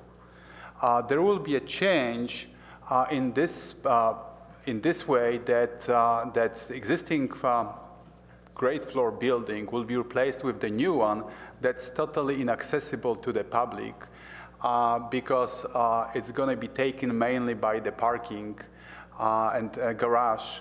There will be office, of course, but then there are some bike racks in front of it, right? So that's from my perspective, right? I don't see this as a step forward. I understand that this is within the existing CC zoning, but then if there was a consideration of the PTOD, which has retail, commercial retail, I didn't see any trace of any studies and consideration to the retail given, right? So that's if there was a claim that this was considered as an option, right? I don't see a trace of this, right? And then there is something that's not required, right? But I think that we need to raise it as a concern, right? This California Avenue is quickly growing area, and we will have very soon the development on the Fry's electronics site. There is a number of the buildings that are built, and then any retail space would be desired. I understand that currently this is zoned as the commercial CC zone that may not require this, but then from the perspective of consideration and just giving something to the public, it would be recommended and desired just to have a retail space and then open building first floor to the public from what's some service accessibility. May I ask what you mean about the existing building being open to the public? What? There is some sort of service, right, currently. It's all offices. The floor is open, right? It's all offices. I'm not understanding the... Yes, but what I'm just alluding to, right? There is a majority of the ground floor is taken by the parking, right? The surface parking lot? Yes. A large percentage. I don't know the exact percent. Yes. So as opposed to just taking this and just designating ground floor for the parking for the garage, it would be preferred to have a commercial retail that would be open to the public, right? If I have those two alternatives, having a parking spots and garage taken, just the ground floor would be taken entirely or just in majority by the garage, or they have ability just to have a commercial retail, I prefer the second one. I think that is a option in the current zoning, in the existing zoning for that space. The property owner determined that he would prefer to utilize the ground floor spaces, which is, I think, about a third of the footprint, for commercial office space. There is retail in the neighborhood, obviously, on Cal Ave, but it really kind of stops about a block and a half away, and I don't think there's a restaurant over closer to Oregon Expressway, but the zone between the two is really not utilized currently. Oh, yes. Chair Michael, if I can interject, just to bring this back to the EIR. It sounds like the Commissioner's comment is about the alternatives and the selection of alternatives, and we do have an obligation to analyze alternatives that reduce the potential impacts of the project. So we'll take that comment and suggestion into consideration and respond in the final EIR where we discuss alternatives. If I can respond to that, actually adding retail to the ground floor in lieu of commercial in that area would increase the parking requirement and the traffic demand. So obviously it can be studied and followed through, but from what we know, that would be the impact of putting retail there. I understand. Thank you. I mean, if it can be considered as an alternative, and I understand that under current zoning there's no such obligation. But if you just consider alternatives, I think it would be welcome to have this alternative just to show it to the public that there is a potential for the commercial retail in this building, right? Thank you. Commissioner Alchek? I just want to highlight, had this been a PC, that maybe we would have had an opportunity to suggest some alternative schemes. So I'm a little curious. I guess I'd like to hear what my fellow commissioners say to this point. I sympathize with the owner of the single-family home, but I'm not sure. I wonder if the impacts of light, for example, on that home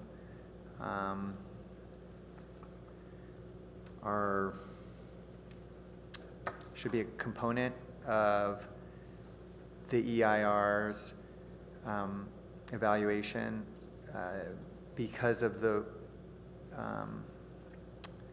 designation, because of the zoning designation of the parcel.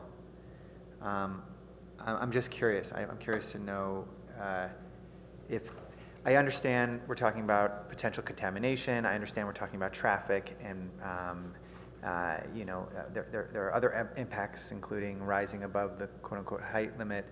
I'm curious to know if this falls into an impact that we would study. Maybe staff knows, because it's such a unique. It's such a unique situation. I think that's a very valid point, and I'd like an opportunity to respond. I think we should respond in the final EIR. Your observation is right on. I mean, we're straying a little bit into the realm of design review, and what we're here to do is to talk about impacts. Obviously, the sun shading is an impact, so we can respond in the final EIR. Okay. If I could just add to that a little bit, since a member of the public is here. So one of the issues that we do look at is, as Director Gittleman mentioned, is the shadow impacts of a project on neighboring projects. However, from an environmental standpoint, that the shadow impact does not rise to the level of an environmental impact for CEQA purposes unless it impacts a sensitive receptor that is defined under, the CEQA thresholds.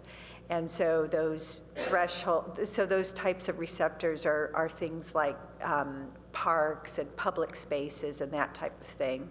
And CEQA typically does not require you to analyze in the EIR shadow impacts to a single-family residence. That being said, those types of issues are, as Director Gittleman mentioned, typically part of the design review process that the ARB looks at. Thank you. So as we were considering tonight's agenda, I had expected that this topic would be relatively more straightforward. What I'm finding is that it may illustrate something about sort of the Palo process in general that, I mean, to the extent that you're going to come back to the PTC for the final EAR, and hopefully at that point we make a recommendation to council and it goes forward for their decision. Yet, unexpectedly for me, tonight we've encountered some questions or some concerns about issues that are not part of our purview. Maybe they're part of the ARB's purview, and they may relate to, in some ways, other topics that we address, such as the comprehensive plan, and particularly the draft California Avenue concept plan, to the extent that this development fits in with those draft plans that haven't yet been approved, and the ultimate land use in this area. And while I was expecting that our comments on the environmental impact report, the draft EAR, would be relatively innocuous, to be perfectly honest. I'm actually finding that I'm not happy with our process. I'm accepting that we have a role and responsibility, and it's a fairly narrow responsibility this evening, but I'm not sure that well serves the community, because we have a lot of energy here to ask questions that are maybe off of our deliverable, but they're questions that, if we just let them simmer and you come back to us for the final EAR, maybe at that point we vote unanimously to reject the project. Not for EAR reasons, but for other reasons which are sort of outside of the process. So I'm actually finding myself disturbed by that. So, message to council, message to the community. It would be nice to be more responsive here to the things that we're hearing, on this project. But let's come back to the EAR, and we've got a job to do. So, Commissioner Rosenblum? Do you mind if I wrap up? Oh, Commissioner Alto. Yeah. So I know the building well, actually, because I remember when I saw the first time the for sale sign went up, I don't know, 6 months ago, maybe 8 months ago, a year and a half. Really? Maybe they let it sit there for longer. I don't know. Because I thought to myself immediately when I saw it, oh my gosh, I wonder what's coming. So anyways, hard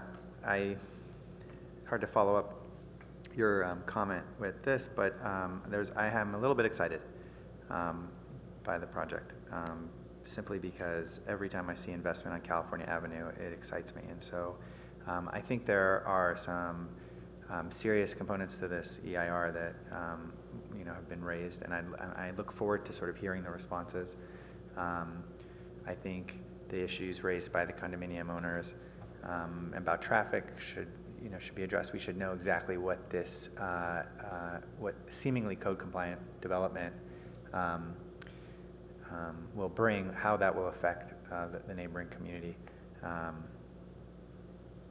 want to also reiterate what Commissioner King said, which is interesting, this idea of a parking spot and a parking spot when a building parks 92 cars versus a building that has 92 spots. That's an interesting component. I'm not suggesting that is a component of the EIR. I just want to sort of highlight that would be an interesting thing for us to study at a later date.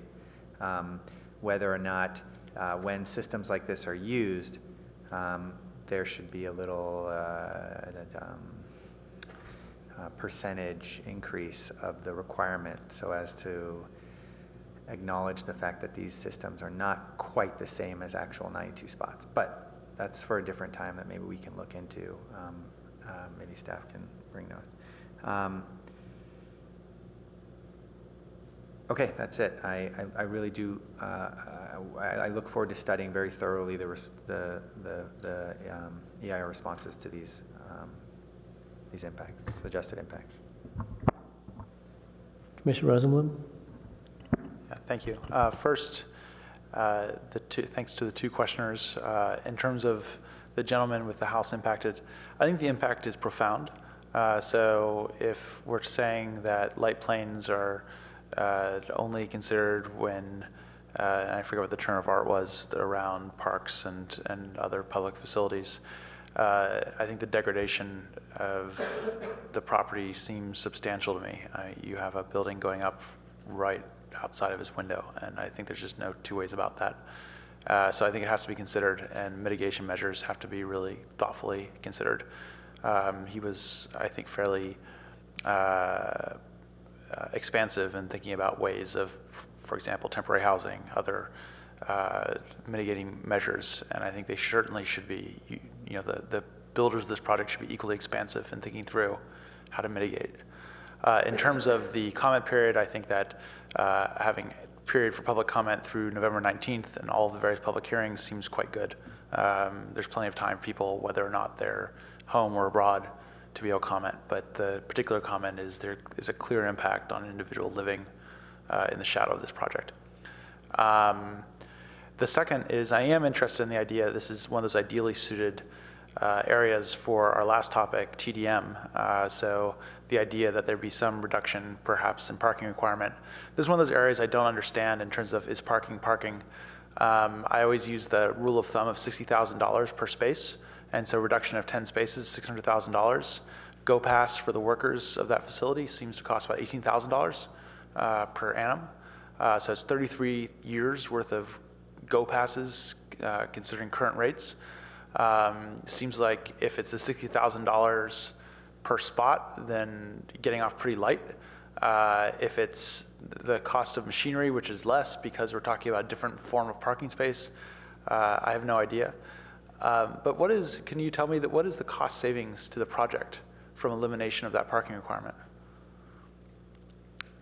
I actually don't have that figure, but you are correct that the TDM program would be for all eligible employees of the building for the life of the building. So it could be that it's a 20-year life. It could be that it's a 75-year life. Yeah. I don't have the delta figures for you. Yeah, and so I would love to know the cost of that and what, basically my point is I think it is desirable to reduce cars. So I'm very supportive of that direction. So in terms of, again, if this is evaluation of environmental impact, anything to be done to reduce the number of cars coming in is favorable. The money that is saved by the reduction of parking requirements, I think should be, every last penny should be going into reduction of trips. So if it's Go Pass plus, Samtrans and other bus routes and other measures that are given to the community, I'm in favor of that. But it'd be good in the final impact report to sort of do a cost analysis and what the potential reduction could be for cars. Thank you. Commissioner Tanaka. Thank you. So, I'm too, always excited when there's more investment in CalAV. I think CalAV could use a lot of investment, and I'm glad to see that some of it is being thought about. But with that said, I do think that, so let me kind of just go through a few questions, maybe staff or perhaps the architect can answer. First question is, how loud are the machines? I think one of the speakers brought that up. Can the architect talk about in terms of decibels, like how loud is the machines if it's running 24 hours a day? I think that's actually in the EIR already, and it's not very loud, actually. And you should also know the primary building structure is concrete and post-tension concrete, so you'll have a extensive sound deadening element between the machines and the external environment. Okay, so if I was standing on a sidewalk, would I even hear the machine? I don't think so. Okay, so then that's really not an issue then. Yeah, I don't believe so, and I think the actual number... It is, yeah, it's in the draft EIR on page 6-3. The first paragraph on that page is about noise. And about halfway through that paragraph, it talks specifically about the noise from the parking machines. They would be contained within the parking garage, the walls of which would consist of 12-inch thick poured-in-place concrete, which is a very effective noise attenuation. Sure. So effectively, noise is not really going to be an issue. And I did want to correct one thing, though. It does say that so those walls would provide approximately 60 decibels of noise attenuation, so about 8 decibels of noise would be audible from outside the building. And just for the general public, 8 decibel means what? 8 like decibels is very low. 60 decibels is the noise. So 8 level decibels is like a car running? Is that 8 decibels, or is it, what is, a Yeah, whisper? Okay, so it's very quiet. Very quiet. Okay, good. Okay, and then I thought about my fellow commissioner's comment about is 92 parking spaces equivalent to 92 parking spaces, and I think an argument can be made that it's not, mainly because it's not going to be as fast as parking on 92 surface parking lots. So looking at the parking overview in terms of the parking exempt option with the TDM plan, my thoughts is that, okay, first of all, I think Cal Ave, there's going to be quite a bit of investment in this area, which is great. And while this project by itself may not cause much of a parking issue, all the projects together eventually could. And I think in general, we'd never really want to underpark projects. So I would strongly encourage that the project self-park, so do the 92 parking spaces. But because the fact that these 92 parking spaces is not equivalent to, the normal 92 parking spaces, that I would still recommend trying to do a TDM plan. I think that would be a good citizen type of thing. Maybe something that we can't necessarily require, but I think it would be something that I think would be beneficial to everyone in the area, as well as the owner and tenant. So that would be my recommendation, is not to keep the spots 92, but also do the TDM plan. I think that would be a good thing to think about.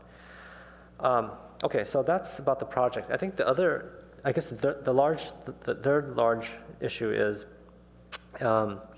it does impact a single-family resident, which is I definitely feel for the owner of this property. But I mean, the thing that I guess maybe the staff can tell us. So how far is that? And it was on the slide, I think. But how far is that the wall of the house to the property line? Does staff know? I don't know this precise dimension. Perhaps Mr. Jacobs could tell us the distance that the house is away from the property line. I think it's like 10, 15 feet. Yes, I believe it's in some of the diagrams, but it's right around 10 feet. Is that correct? Yes. So yes, the patio, the back patio wall, kitchen doors, windows to the end of the property line is 10 feet. Okay, great. So 10 feet. Can staff tell me or remind me, so if this was an R1 area, what would the minimum requirement for the distance between a house and the rear property line? What kind of requirement would there be for 20 R1? feet. How much? 20 feet. 20 feet, okay. So,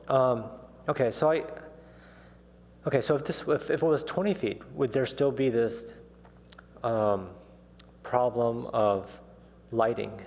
If his house is actually compliant to, let's say we wanted to have the same rights as an R1, and his house actually would comply to R1, and if it was set back like an R1 house, 20 feet from the rear property line, would this property still have that lighting issue?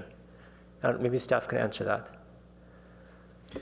Staff can't answer that. That specific situation was not analyzed. Okay. Perhaps the applicant could speak to it with this based on their shadow study, but we don't have that. I'm sorry to interject again. I feel like, again, we're sort of straying into design review here. We definitely hear the commenters' concerns about impacts on the single-family residents. I think this is squarely in the purview of the Architectural Review Board to try and address these concerns to the extent they can be. And your questions and comments as they relate to shading and environmental issues, we will respond to in the final EIR. Okay. Well, I'll just keep it short then. So I guess my main point is, well, I think that it's an impact. I think it's not R1, and his house is not set back to R1. And I think that kind of compounds the problem. Commissioner King?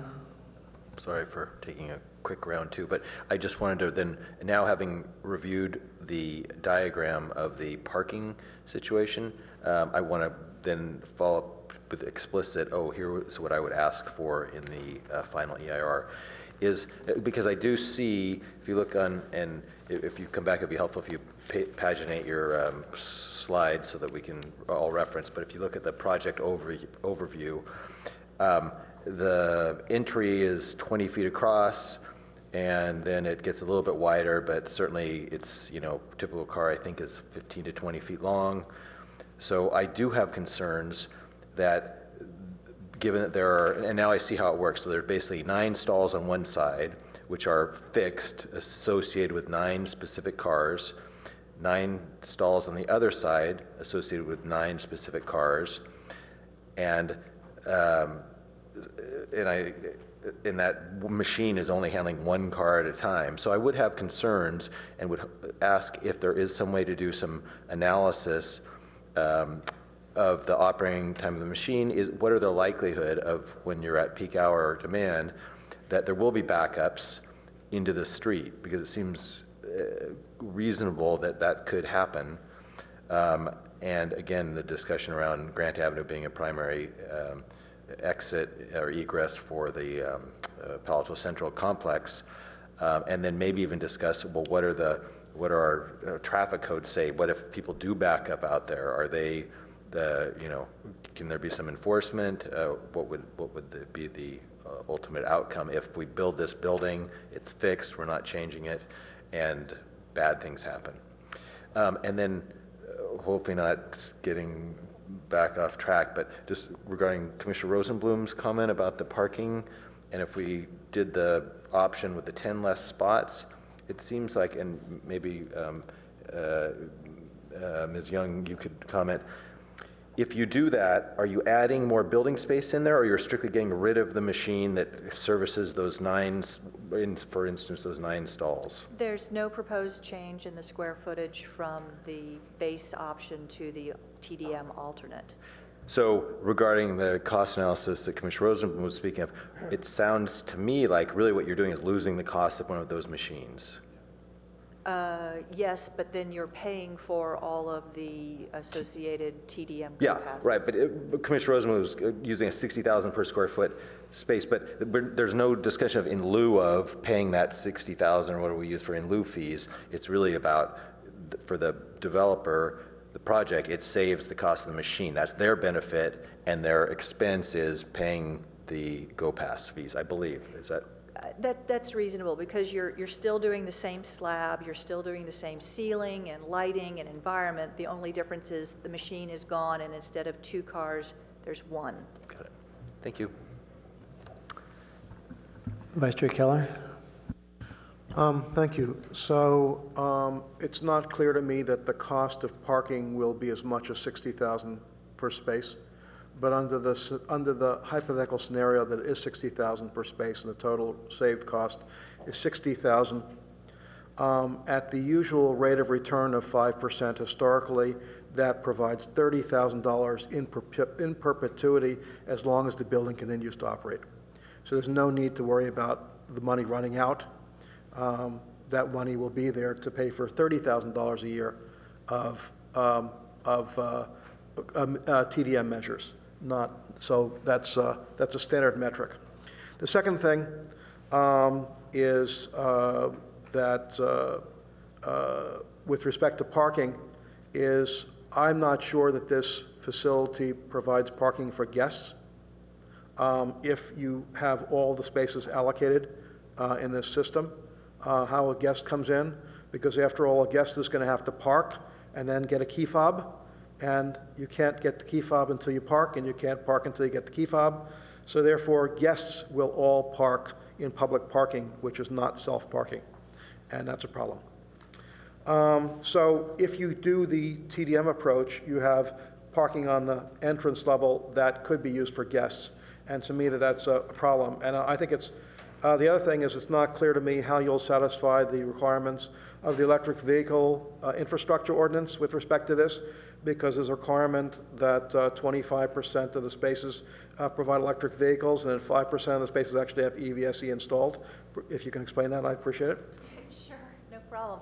Actually, as you heard earlier, the project is going for LEED Silver certification, and we're intending to have 5 of the machine spaces equipped for the vehicle charging stations, and it's all going to be there.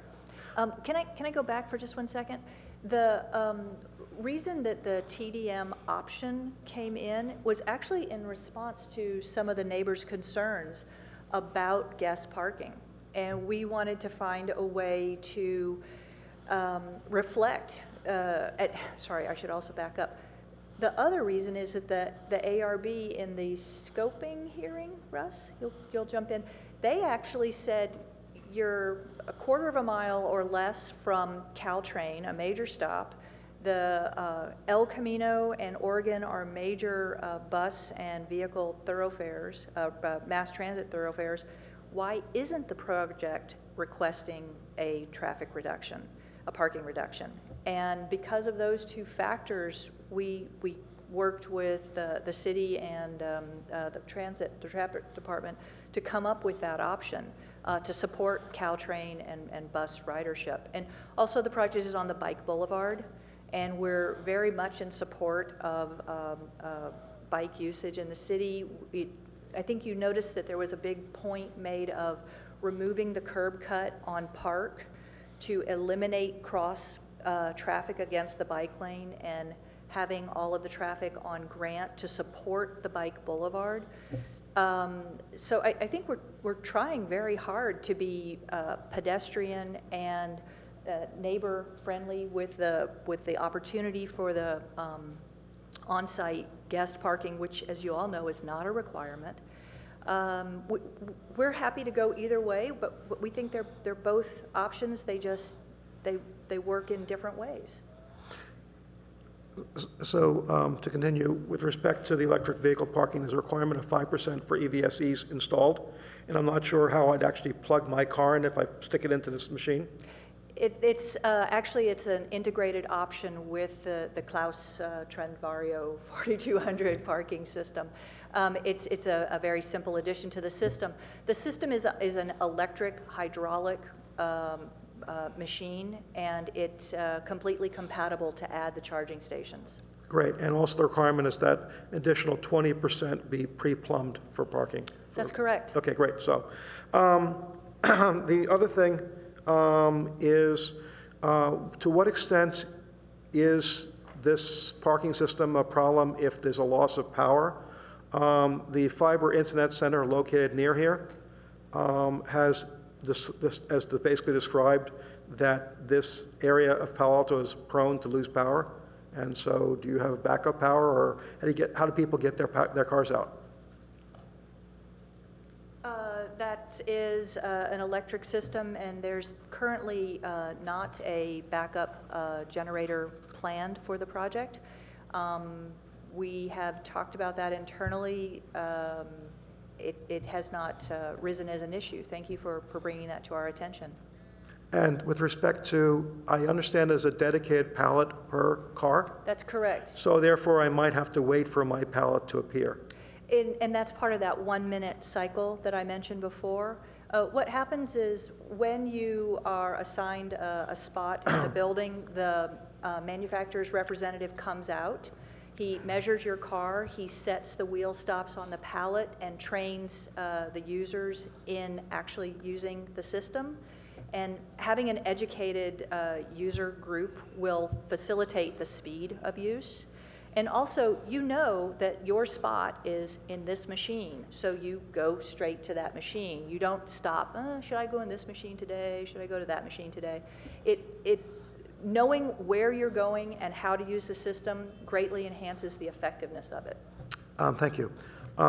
So delays is something that in terms of the system that I guess that you've already discussed as being considered.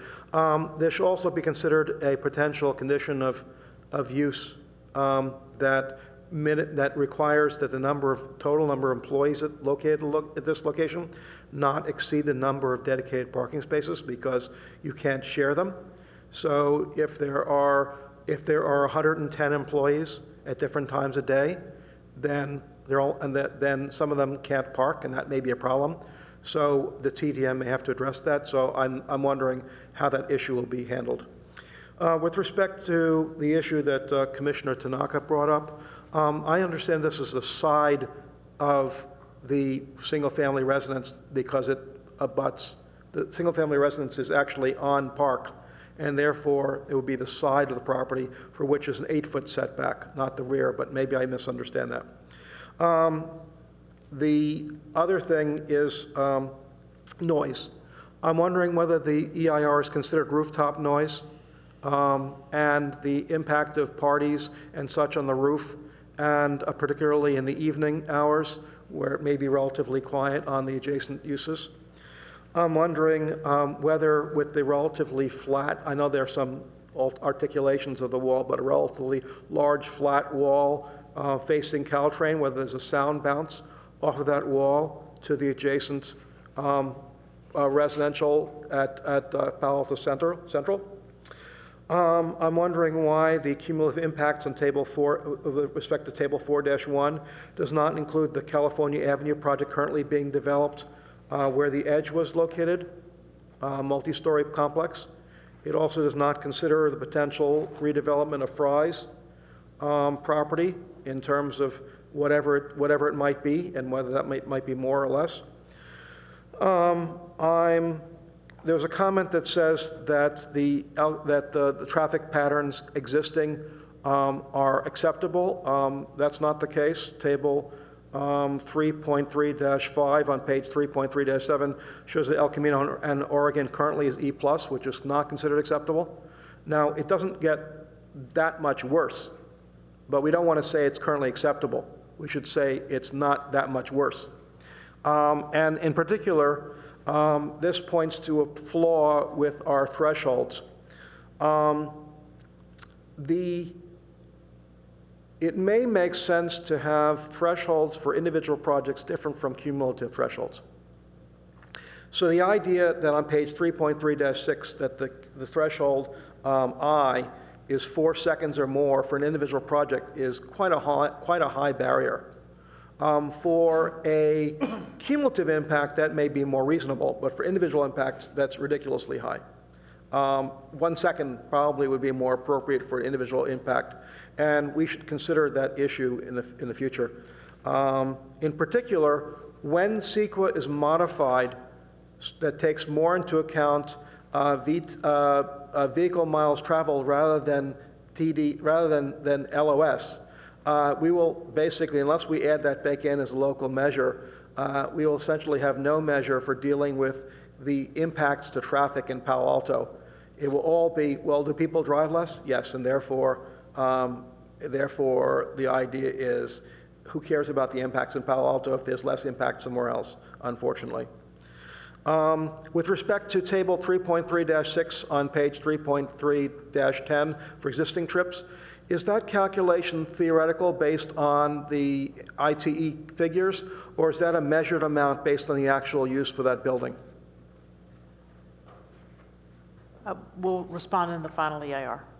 I mean, we'll respond to all, these are all really valid questions about the technical analysis, and I think we should carefully consider them and respond in kind. Sure, so I would suggest that we actually use an actual measured value rather than a theoretical value to actually compute baselines.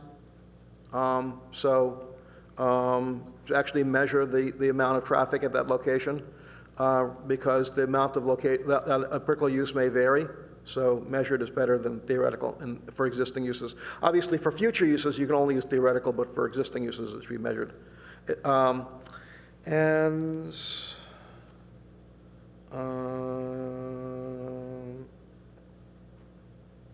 I think that's all my comments. Thank you for, yes, that's it. Thank you. So with the understanding that we're not discussing the merits of the project, I don't have any comments to add regarding the the CEQA requirements with respect to cultural and historical impact, hazardous materials, and traffic. I would say on the comments from my colleagues on the parking options, I'm somewhat of a skeptic relative to how well the policy achieves our objectives. That when you have a TDM project, then you have a credit to reduce your required parking spaces. Then in the downtown area, we have this issue of buildings that aren't fully parked, and somehow it doesn't quite work out the way in theory it should. But what this causes me to question here is whether you got the appropriate analysis of what is fully parked in reference to the building with this sort of mechanical system. That I can think of all sorts of worst case scenarios in which your capacity utilization is less than optimal.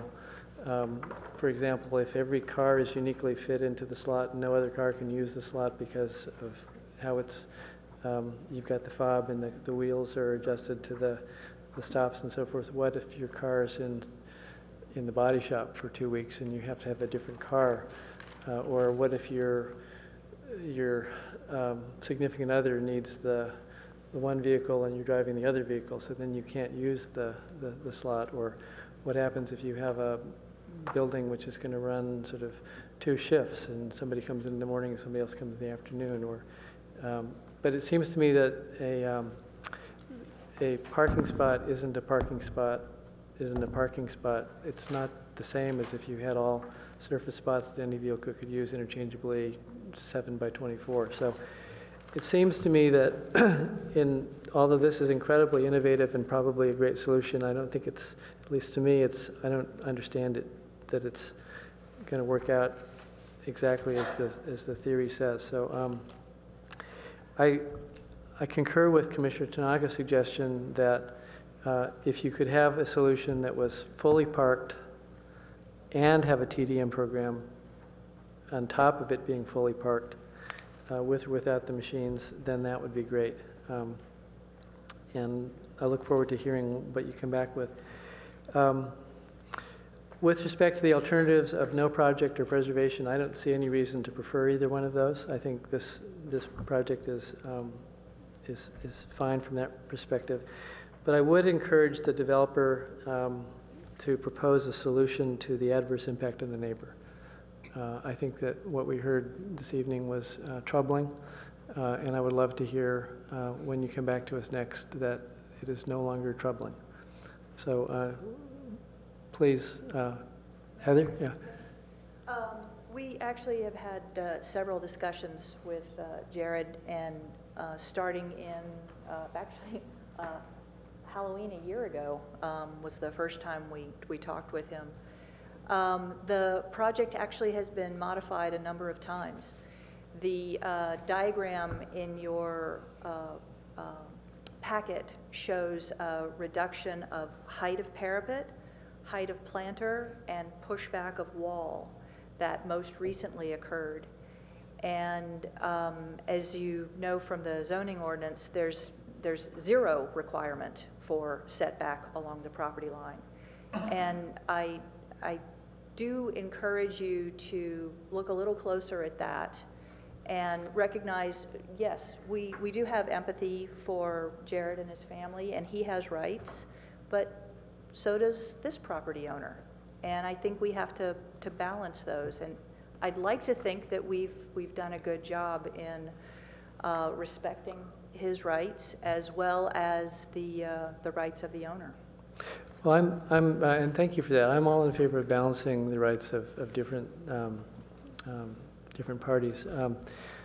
And since we're not allowed to comment on your design accommodations, much to our regret, it appears, I appreciate your explaining that to us.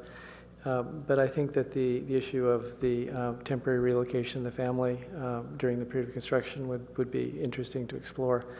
But in any event, I've found that those issues troubling. So apparently this comes back to us for the final EIR, and we can have a discussion at that point of whatever issues are remaining at that point.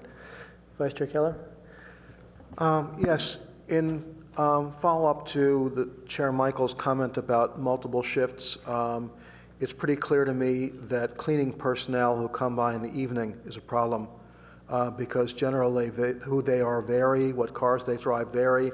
It's hard for them to take public transit, and therefore this system dedicated to particular cars may force all cleaning personnel to park on public property, and that is a problem to me.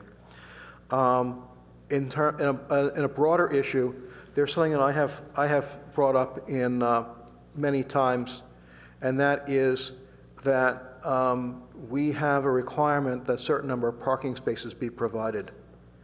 And that requirement is independent of the kind of space that's provided. And we know that dedicated parking spaces is less efficient than free-for-all parking, if you will. And we know that, for example, in residential, parking in dedicated garages dedicated to a particular townhouse behind a closed garage is less efficient than structured parking, even dedicated parking. And so it seems to me that if we can consider that issue of how much credit you get, it may not be a full space that you get for inefficient parking, that this kind of parking, which essentially is tied to a particular vehicle, is less efficient. And so we might have a limit that doesn't allow 100% of the spaces to be this kind of thing because it doesn't allow for visitors, it doesn't allow for cleaning personnel, and doesn't allow for things like that, people using different vehicles and the like. And also because of the fact that it's dedicated to particular vehicles, you can't even bring a different vehicle on a different day, then maybe you don't get a full credit of one space per one space. And one space that the machine provides for one space that's required. And so this indicates that we need to revisit our parking ordinance to consider the efficiency of parking in more detail. Thank you. So you don't need a vote or a motion. You've got our comments. Thank you very much. Let's go on to our next topic.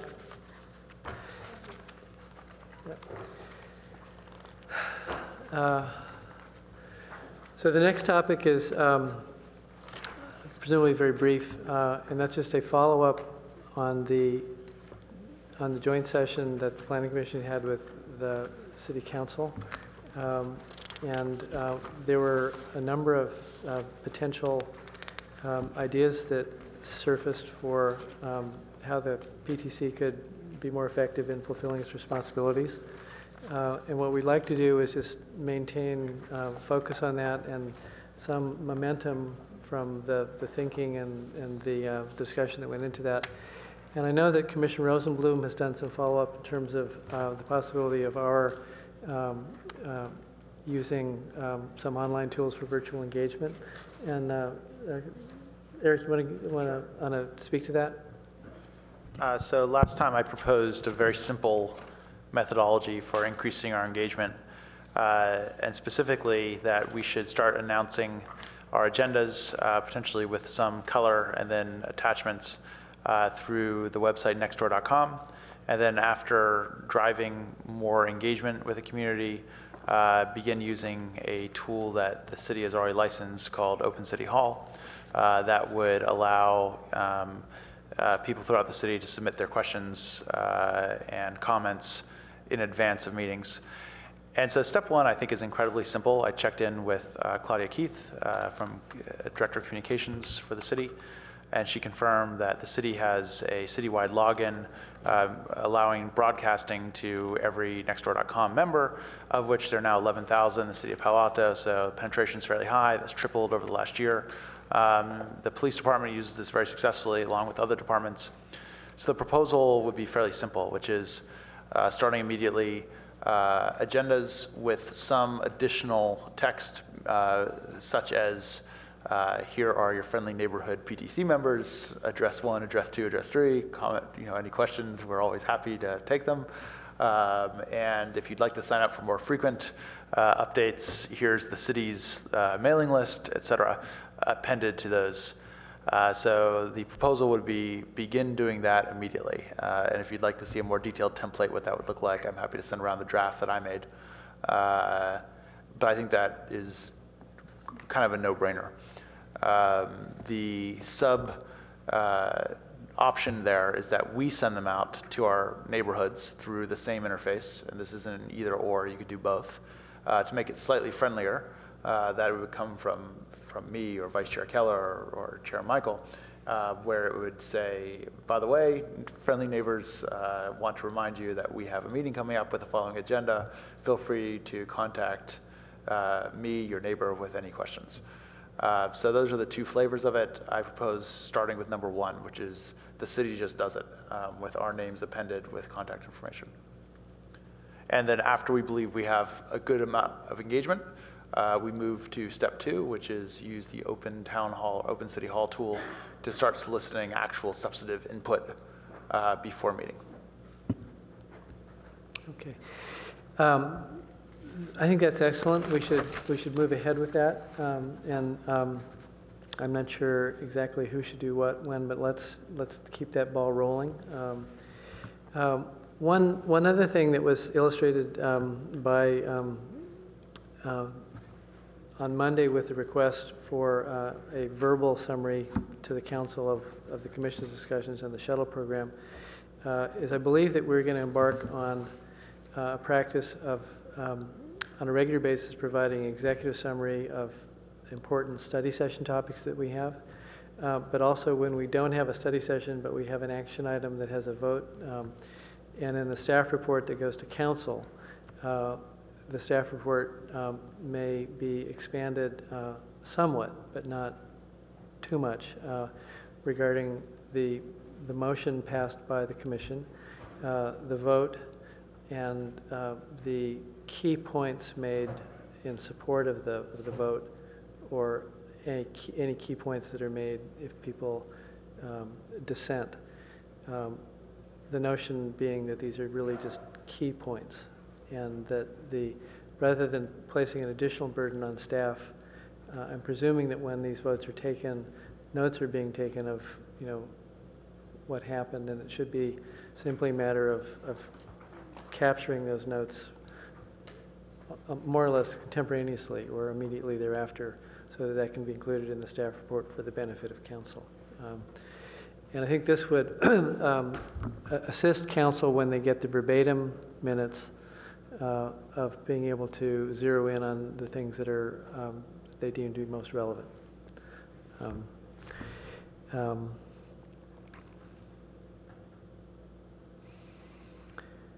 So I think, and then also illustrated by what happened on Monday when I guess Mayor Shepherd had asked Director Gittleman if somebody from the commission could come and speak to the shuttle program, and so I showed up, is that we are going to encourage the practice of having a representative of the PTC available to speak to the PTC's deliberations on a matter that comes to council.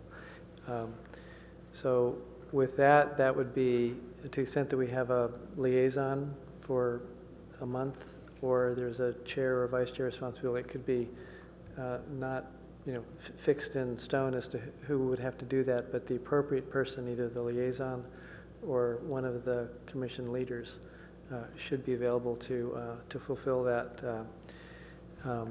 opportunity. So I think those were the key and uncontroversial takeaways from the study session. There were other things that I think are worthy of keeping on our radar. I think that there was a pretty strong encouragement that the work that staff is doing to help the city make decisions based on data, an analysis of relevant data, is very much in our mind at the PTC, is very much in the council's mind, and I know that it's very much on staff's mind. So what we'd like to do is just to continue that emphasis on having a complete record for decision, or for the recommendations by the PTC, for decisions by the council that would be based on an ability to make decisions on the analysis of the relevant data. So that's plays into something that was probably more controversial in terms of what the priority might be, was that there was both at the PTC and the council, there was some enthusiasm that the PTC could be a resource that was more proactive in terms of helping work or identify emerging issues. It was unclear as to how this would be done, and I think that was why it wasn't kind of well defined in terms of who should do what when or what could be done differently. But I think to the extent that the community has an appreciation of the importance of planning, land use, transportation issues, some of the things are the most, the biggest concerns, under wide discussion. And this is a forum for the discussion of those issues. As we develop expertise and we do work on specific areas, we should be alert to the possibility that we could add value by helping spot some issues that need more attention in the future, or help to clarify what the alternatives are. And I think then Commissioner Rosenblum identified something that was very important relative to what tools we can use to improve our outreach. And I think the World Series Game 7 probably had something to do with this being an empty chamber tonight. For example, I had a discussion this afternoon with Nielsen Buchanan that when RPP comes to the PTC next month, he's expecting there will be a large turnout. And he's expecting that we should make sure that there's enough time on the agenda so that the people who come and would like to speak will be able to be heard. I guess that was good of him to alert us to that. But are there other items? I'm just trying to go to the summary that we had of the notes. And thanks very much to Commissioner Rosenblum for trying to capture some of the notes of the meeting in real time. Are there other things that we think that we could do, differently, better, more of, or whatnot? Eric? Just a quick one. I'd love for a commissioner to put their hand up to take this one. There are several calls for us to be kind of the data people. And specifically, I made the comment we need budget, but only half joking. I think someone here should kind of take the lead in working with staff to come up with what are the key data sets. There's clearly one around how many people actually work downtown. How do they get to work? How many of them drive cars? So what are the modes?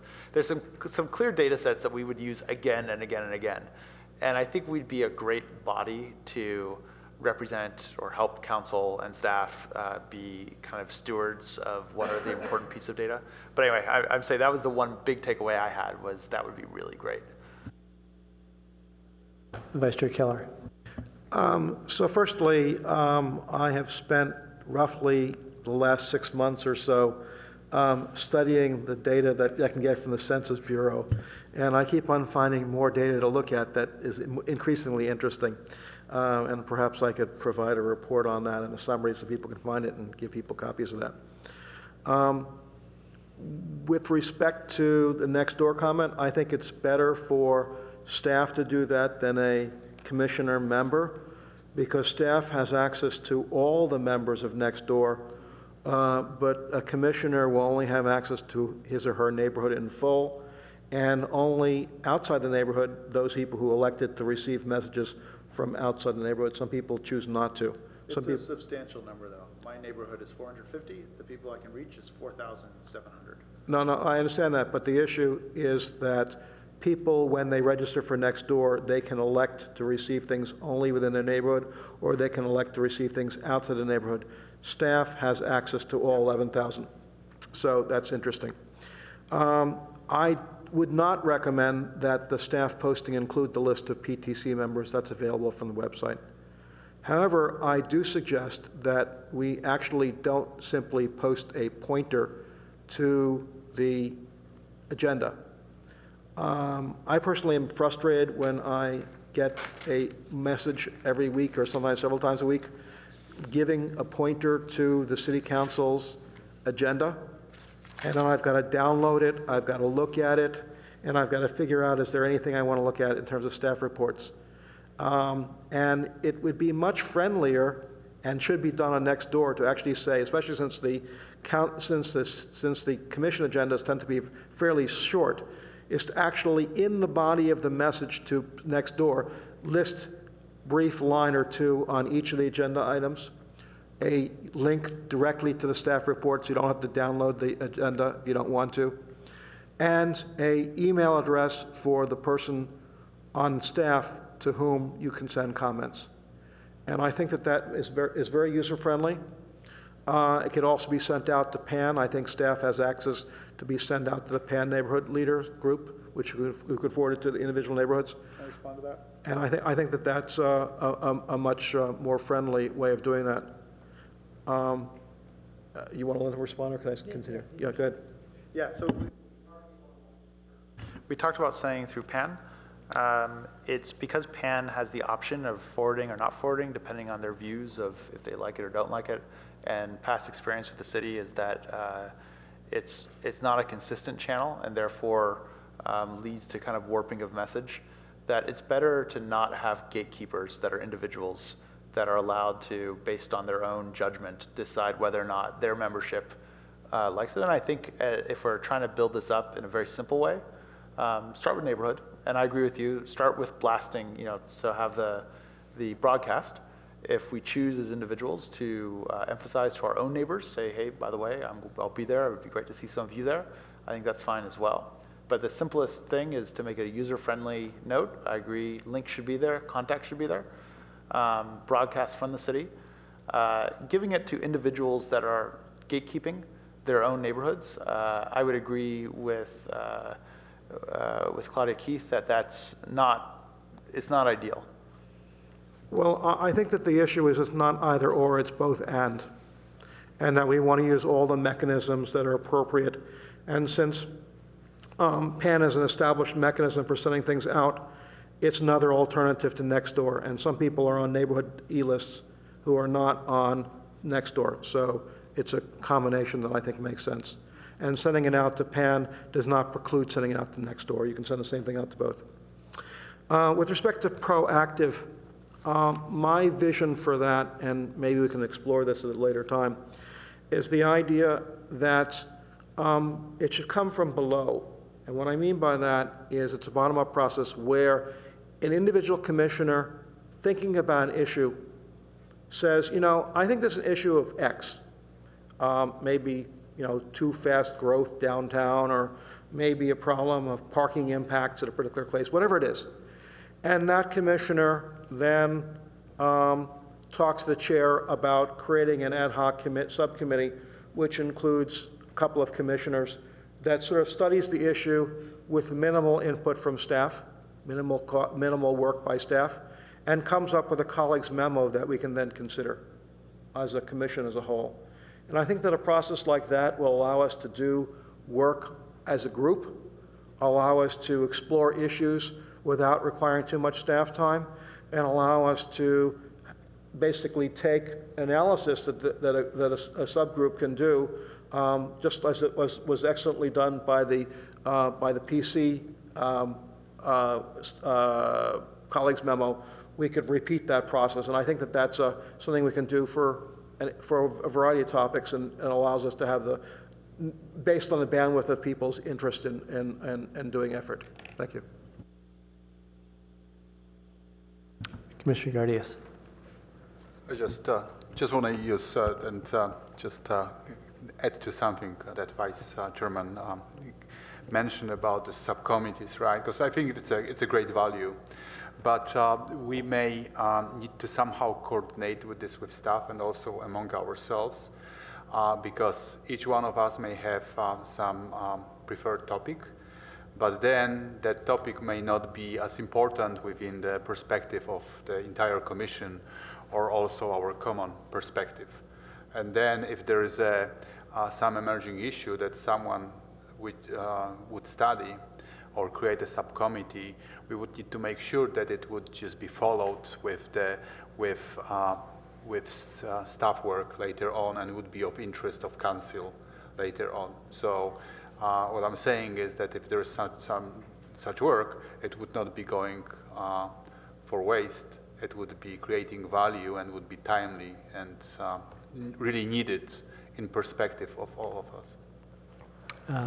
So it's entirely possible that the PTC is going to have new leadership in December, but in my term as chair, I just have a couple of observations on the colleagues memo subcommittee area, and I know that one of the issues for staff is of critical importance that we always have to recognize is to the extent that any such activities would have a demand for staff resources, and that I am personally sensitive to. But I think that on the colleagues memo process, irrespective of where there's any sort of organized subcommittee that goes along with that, I think that to the extent that a colleagues memo could be worked on by a maximum of 2 people, with the then chair of the PTC being the 3rd person for Brown Act purposes, I think it's critical that anybody working on a colleagues memo be able to communicate with the leadership of the PTC about what they're doing so they could get feedback, encouragement, coordination with staff, whatever. But I think that there's a sort of a theoretical maximum of 2 people max working together on a colleagues memo, so the 3rd person de facto can be the chair to say, hey, you're barking up the wrong tree, or this is great, or this is going to require staff resources, so go no further, or let's accelerate this, whatever it is. But I think you need that that facilitation and that relationship to the leadership of the commission. And then with respect to subcommittees, I believe that if ever there's a subcommittee, there should be a clear purpose of the committee. There should be a demonstrated need. There should be some sort of deliverable. There should be a sense of what is going to be the end point. What's the goal? Kind of what you don't necessarily have to formalize the charter, but there needs to be a clear understanding of what's happening and why and when and who's going to do it, and if any staff resources are required, if there's going to be any output in terms of written report or analysis of data. But I think that a subcommittee as just as an expression of just an informal enthusiasm is problematic from our perspective. I think that as such, it can be very useful as a tool if it's focused, and I think that it should be focused and should be approved. It should be sort of ordained by the commission that this is a good idea, and this is what's expected, and this is how long it's going to take, and this is what this is how you will sort of cross the goal line. But that would be my preference with respect to being proactive in those modes. Commissioner Alchek. So I want to ask a few questions about the idea of the newsletter agenda idea, and then I have a couple other comments. So I happen to live on the border of 2 particular neighborhoods, and so I'm in 2 neighborhood associations, and they're so active.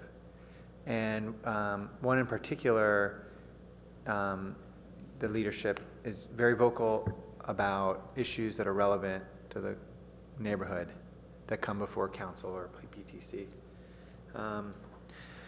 So I like the idea of maybe a more centralized distributor of the agendas rather than myself, because it's so easy on these listservs to become notoriously irrelevant, if you know what I mean.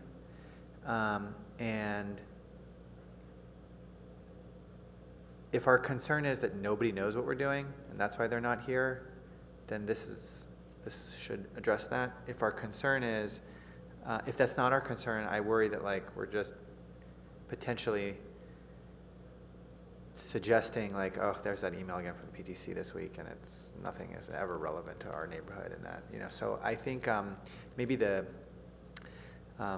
distinction between option 1 and 2 should be that maybe a commissioner in a given neighborhood, should they desire to do so, obviously, could respond to, let's say, the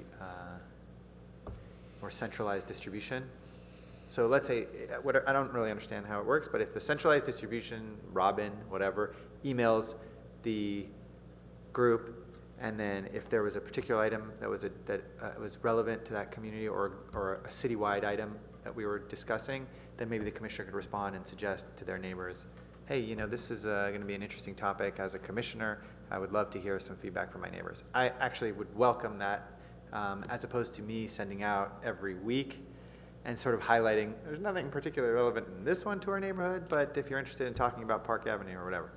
I guess you can respond in a second. And I also felt like, I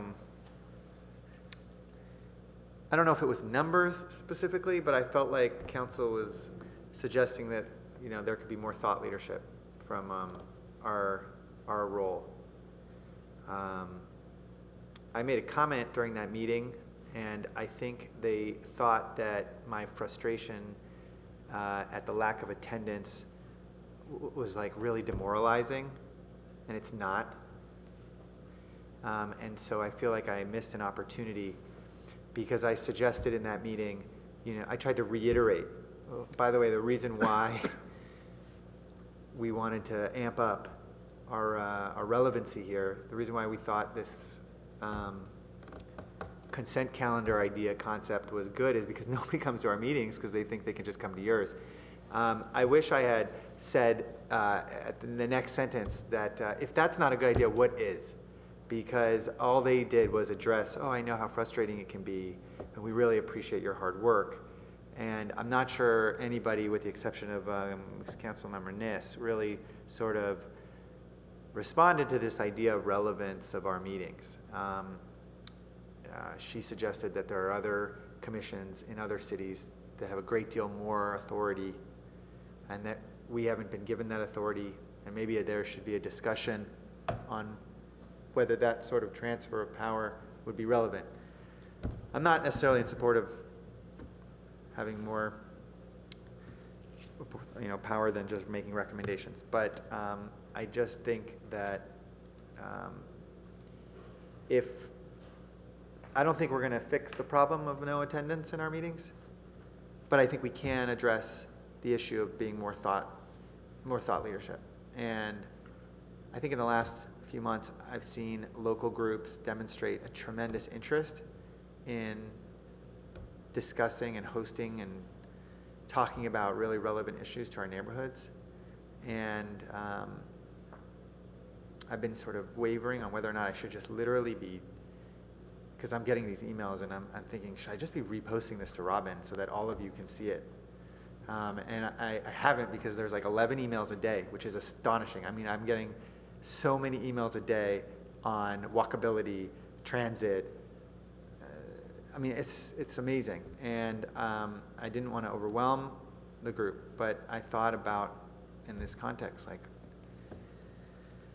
how could we present to each other? And I actually thought that the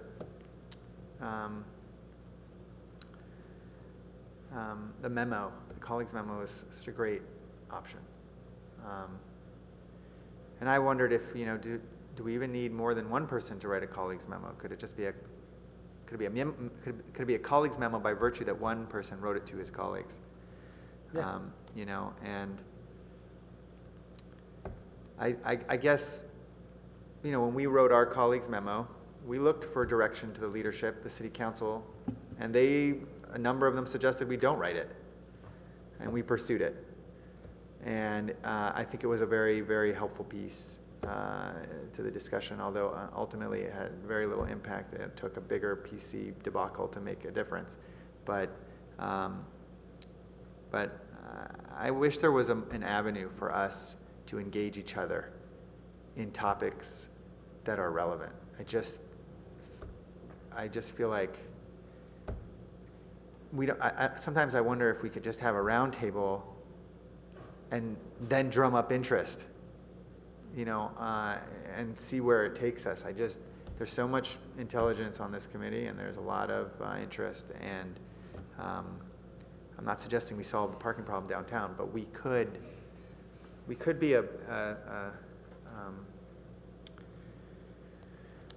we could serve the city differently in that thought leadership capacity.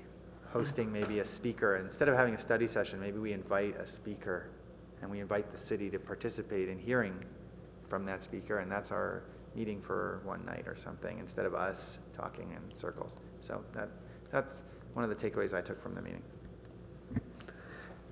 Commissioner Tanaka.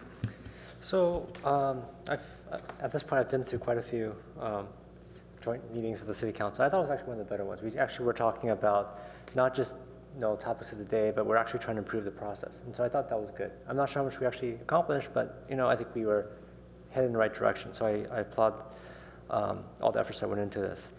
I do actually agree with my fellow commissioner about budget for data. I think we're supposed to be specialists in planning and transportation, and actually, I think there's our currency is one.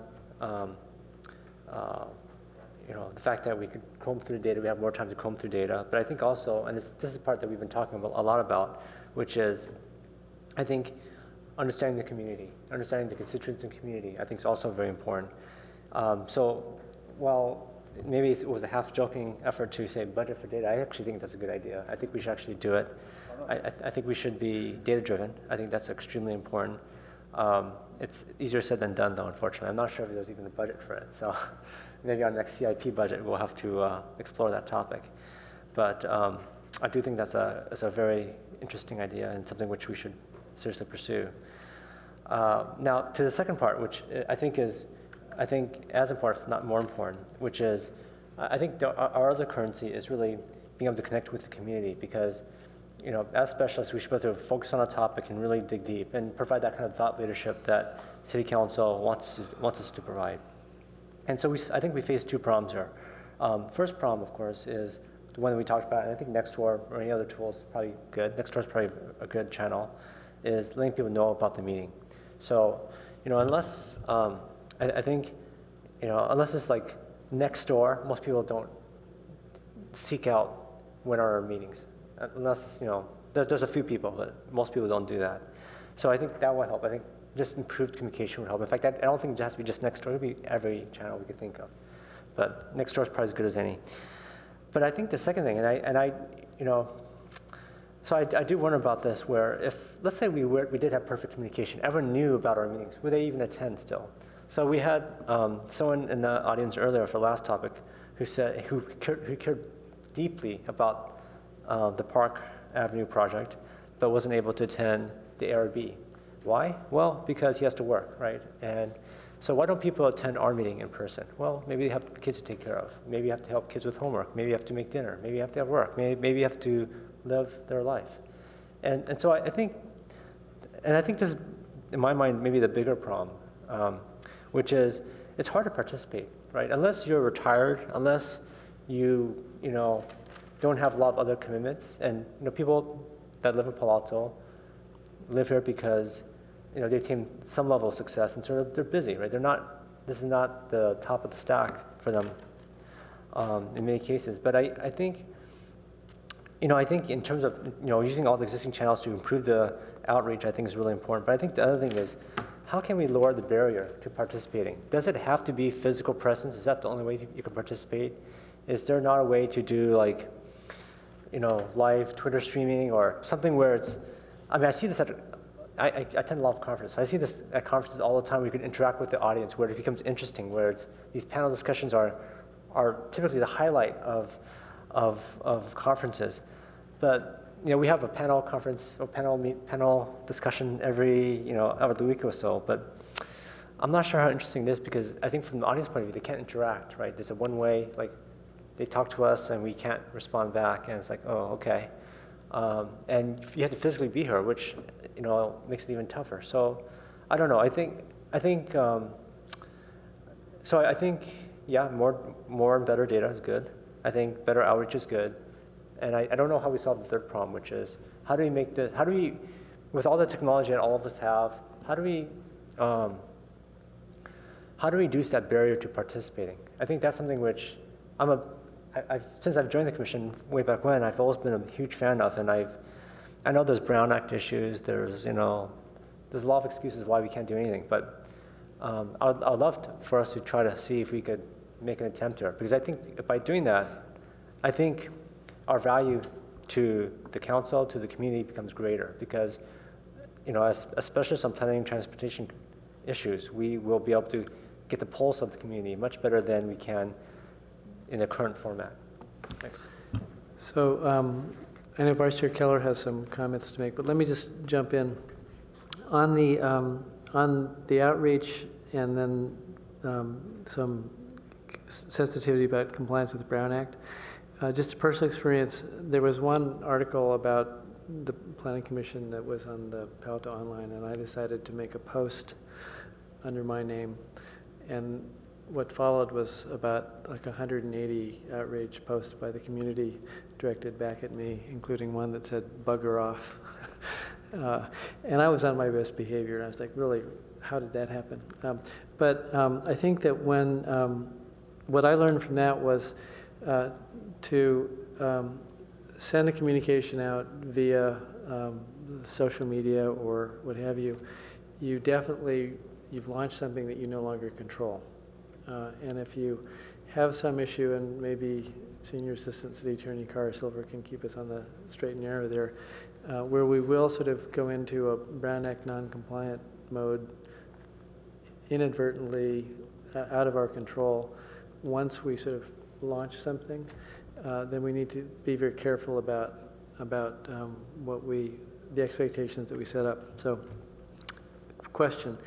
One of the other things that came up that we didn't touch on is there was a lot of encouragement to take advantage of learning from best practices. And I know Jonathan has just come from another city. Hillary has recently joined Palo's leadership from another city. And there's many sources of knowing what's done at other places, although all places are different, and Palo Alto is special. But we can learn from those other jurisdictions, and maybe some of those things would make us better. But I think one of the things that members of the Planning Commission can do by attending conferences, and maybe we should reimburse for that, by the way, if there's planning conferences, and we could sort of encourage planning commissioners to actually do that. But some sort of outreach by the chair and vice chair to planning commissions of adjacent cities. Mountain View, Menlo Park, Redwood City, East Palo Alto, whatever adjacent to the county of Santa Clara, and just actually call up, introduce ourselves, say, I am the chair of the Palo, and I'd like to come attend one of your meetings and just see, how you do what you do, and what I can learn from you.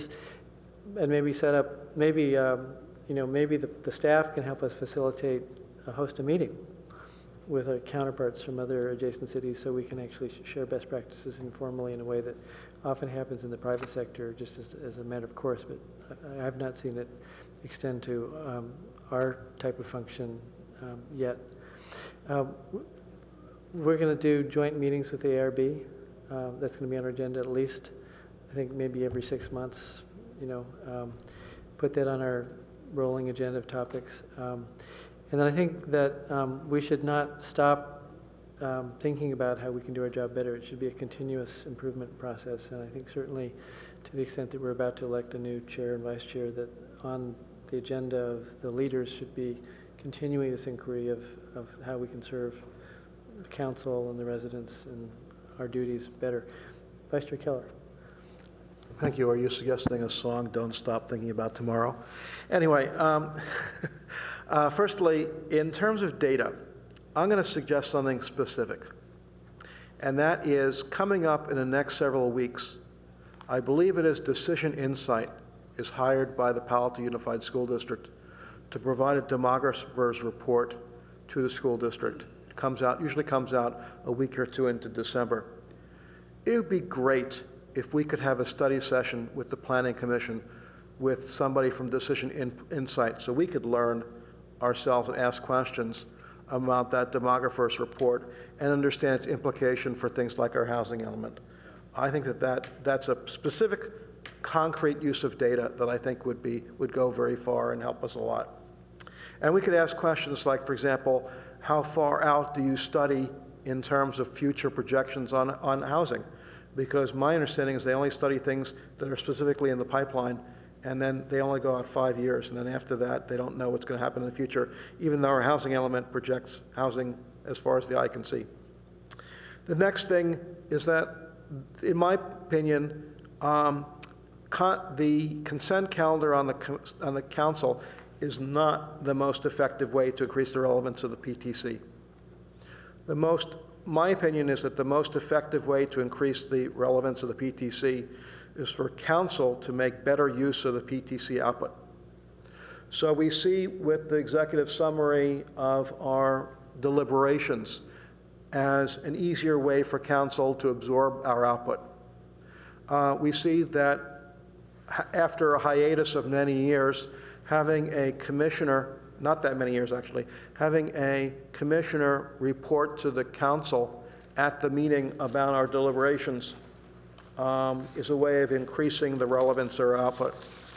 So I think that in this regard, thinking about how to make it so that the things we produce are more relevant to the council and so that they can say that they took advantage of the input we get and the deliberations we do, I think that if that's clear to people, then more people will come here.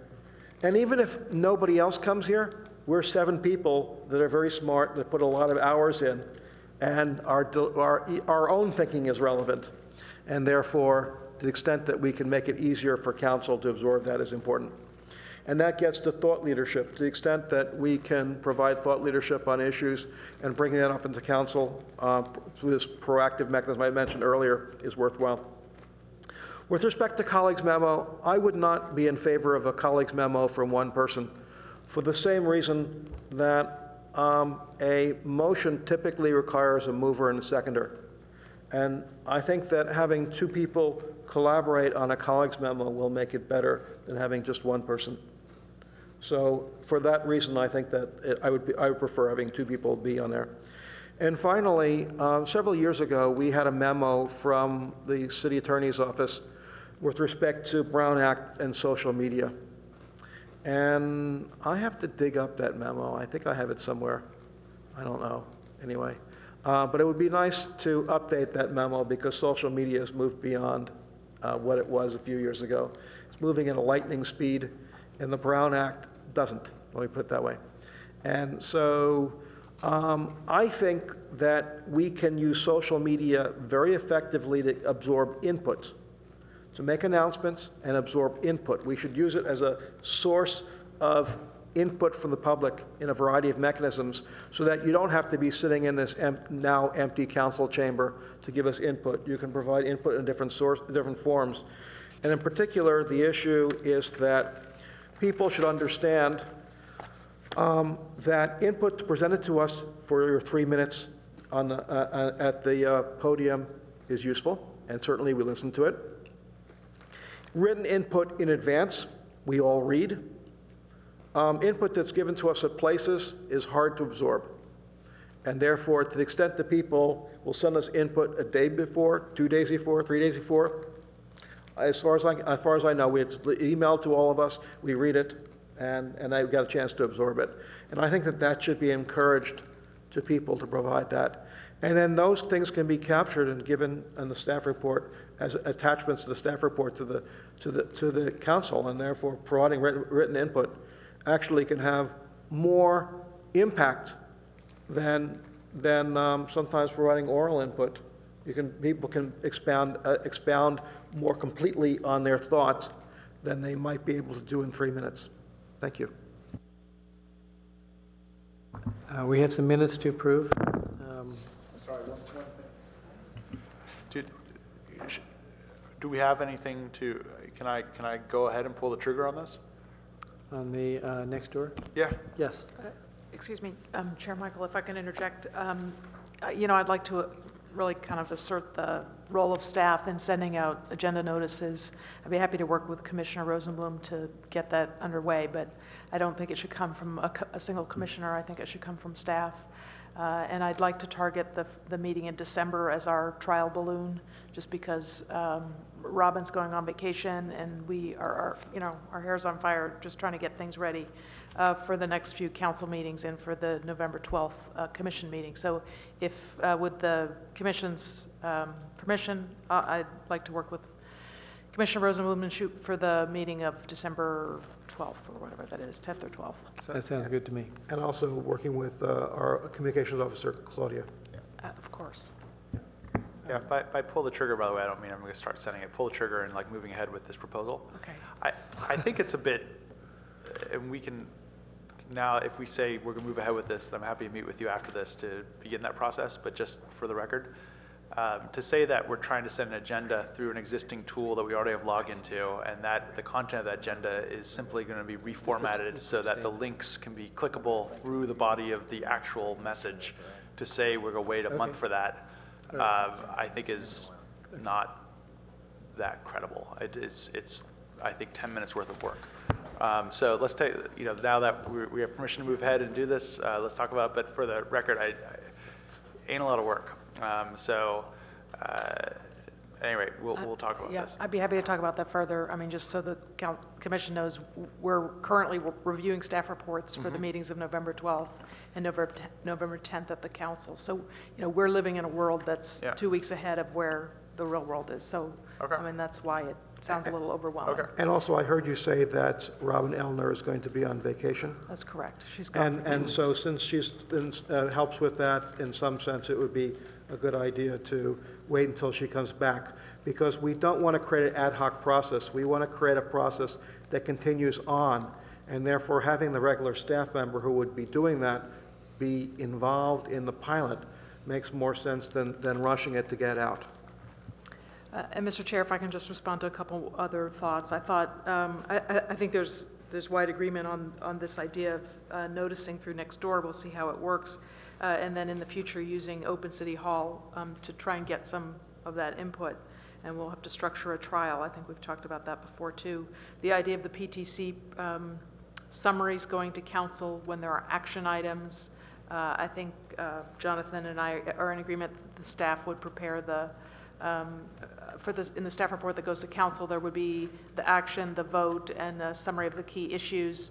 Then I think it was our intention and the council's suggestion that when it's a study session, that the chair would work in collaboration with the staff to prepare those executive summaries. So I hope that's something we can all agree to. And the idea of a PTC representative attending council meetings, of course, I think that's fantastic. And the idea of having the joint meeting with the ARB. On some of these other ideas, the formation of ad hoc committees, the colleagues' memos, the data, benchmarking, best practices, other jurisdictions, what I was going to suggest is maybe we put a standing item at the end of your agendas about future agenda items.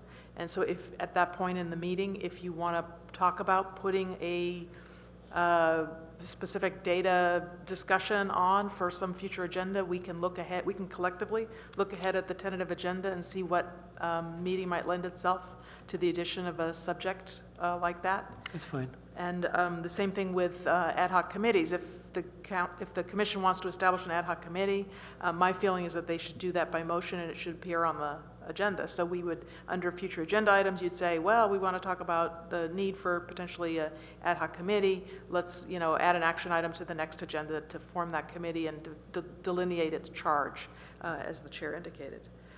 So those are just my thoughts off the top of my head. I think we made great progress, and the council was particularly grateful for all of the thought and work that the commission puts in on these issues. Okay. Commissioner Alchek has brought to my attention that he didn't receive the September 10th minutes electronically, so let's defer approving those this evening, and maybe Robin could resend those out. And I actually didn't receive them either, I think.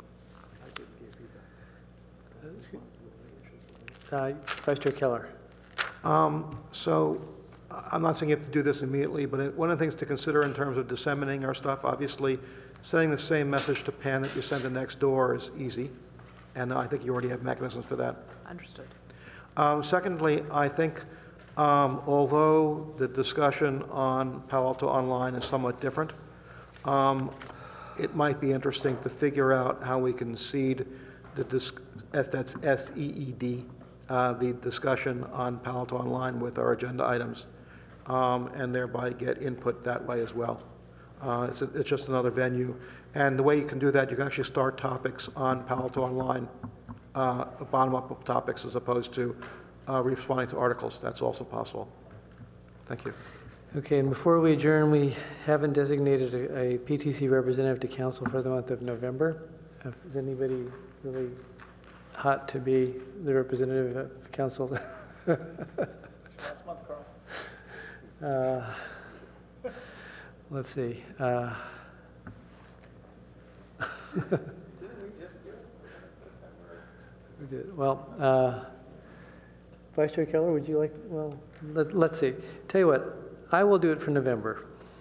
And then we will discuss December subsequently. Meeting adjourned. At